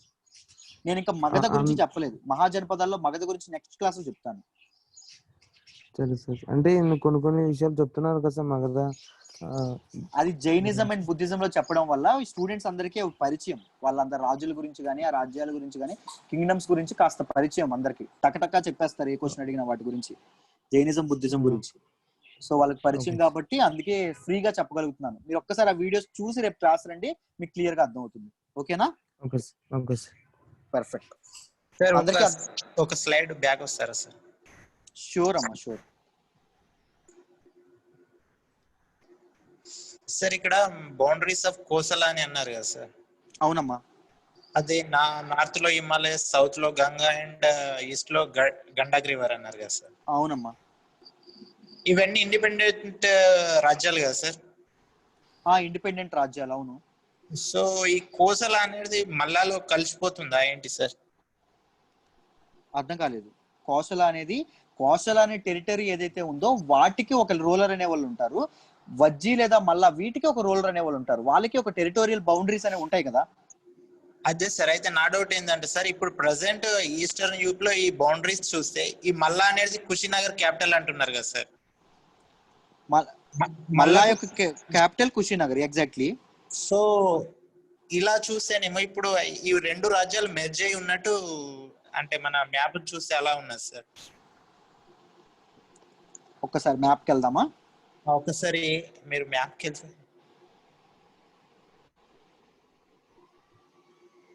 ఓకే, ఇది చూడండి. కోసల ఏదైతే ఉందో, ఈ కోసల అయితే కింగ్డమ్ ఉందో దానికి నార్త్ లో హిమాలయాస్ అన్నాము. ఈ నార్త్ లో ఉండే ఈ హిమాలయస్, ఏవే మౌంటైన్స్ ఉన్నాయో అవి హిమాలయాస్. సౌత్ లో ఇక్కడ గంగా రివర్ ఏదైతే ఉందో అక్కడ ప్రవహిస్తూ ఉందో సౌత్ లో గంగా. ఈస్ట్ లో ఏదైతే ఇది ఉందో గండక్ రివర్ ఏదైతే ఉందో అది Gandak river. Gandak river it side ఉంది సార్, కోసలకి ఈస్ట్. సారీ, ఇట్ సైడ్ ఉంది, ఈస్ట్ లో ఉంటుంది. సారీ, ఈస్ట్ లో ఉంది, అది గండక్ రివర్. ఇదిగోండి, ఇది గంగా రివర్. గంగా రివర్ కి ఈస్ట్ లో ఇది ఉంటుంది. ఆ గంగా రివర్ కి ఈస్ట్ లో, కోసలకి ఈస్ట్ లో గంగా అంటే గండక్ రివర్ ఉంటుంది సార్. సౌత్ లో గంగా రివర్ సార్. సో మల్లా అనేది అది సౌత్ లో గంగా రివర్. ఏంటమ్మా? ఇప్పుడు మల్లా అనేది మల్లాకు కుషినగర్ కదా సార్? మల్లా కుషినగర్, ఎగ్జాక్ట్లీ. సో అది ఇప్పుడు ప్రెసెంట్ అది నేపాల్ లో చూపిస్తుంది కదా సార్? ప్రెసెంట్ డే నేపాల్ లో చూపిస్తుంది. బట్ చూడండి, ఒకటి గుర్తుపెట్టుకోండి, ఎగ్జాక్ట్ గా ఈ లొకేషన్ అంటే ఈ లొకేషన్ ఉండదు. ఎగ్జాక్ట్ ఈ రాజ్యం అనేది కింగ్డమ్స్ ఏవైతే ఉన్నాయి ఇంతవరకు విస్తారం అనేది ఉంటుంది. యూనో మీరే చెప్పారు those are independent kingdoms right. ఇప్పుడు ఎగ్జాక్ట్ గా ఓన్లీ నేపాల్లో ఉందంటే నేపాల్లో ఉన్నట్టు కాదు, శ్రావస్తి నేపాల్లో ఉంది ఇక్కడ మీరు గమనిస్తే. బట్ కింగ్డమ్ అనేది కాస్త ఇండియాకి కాస్త మీరు ఎగ్జాక్ట్ గా డిమార్కేట్ చేయలేదండి. ఏన్షియంట్ హిస్టరీ తాలూకా మ్యాప్స్ ఎగ్జాక్ట్ గా డిమార్కేషన్ అనేది అవ్వలేదు. బట్ సమ్ ఎక్స్టెన్షన్ అనేది కోసలాకి ఎక్స్టెన్షన్ అనేది ఈ సౌత్ లో గంగా రివర్ అని చెప్పాము, మనకి పైన హిమాలయస్ అని చెప్పాము, ఈస్ట్ లో ఏదైతే గండక్ రివర్ ఉందో ఈస్ట్ లో గండక్ రివర్ అని చెప్పాము. It is a tributary of Ganga river అని చెప్పాము. నాకు మీ డౌట్ ఎగ్జాక్ట్ గా అర్థం కాలేదు actually.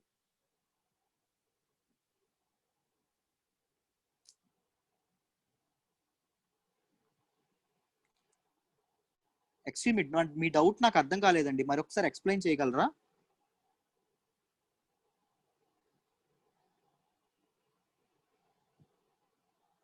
Perfect, no answer. Sir అందరు చెప్పండి అమ్మా. సార్ మల్లా ఫౌండర్ ఎవరు సార్? మల్లా ఫౌండర్ తెలియదమ్మా. మామూలుగా బుక్స్ లో చాలా బుక్స్ లో చూసాను, ఎక్కడా తెలియదు కరెక్ట్ గా. నాకు అవైలబుల్ ఇన్ఫర్మేషన్ మొత్తం మీకు ఇస్తున్నాను, నాకు ఎగ్జాక్ట్ గా అవన్నీ తెలియవు మామూలుగా. ఓకేనా? Okay sir. This is history. Perfect. అయితే ఈరోజు క్లాస్ అందరికీ అర్థమైందా పర్ఫెక్ట్ గా?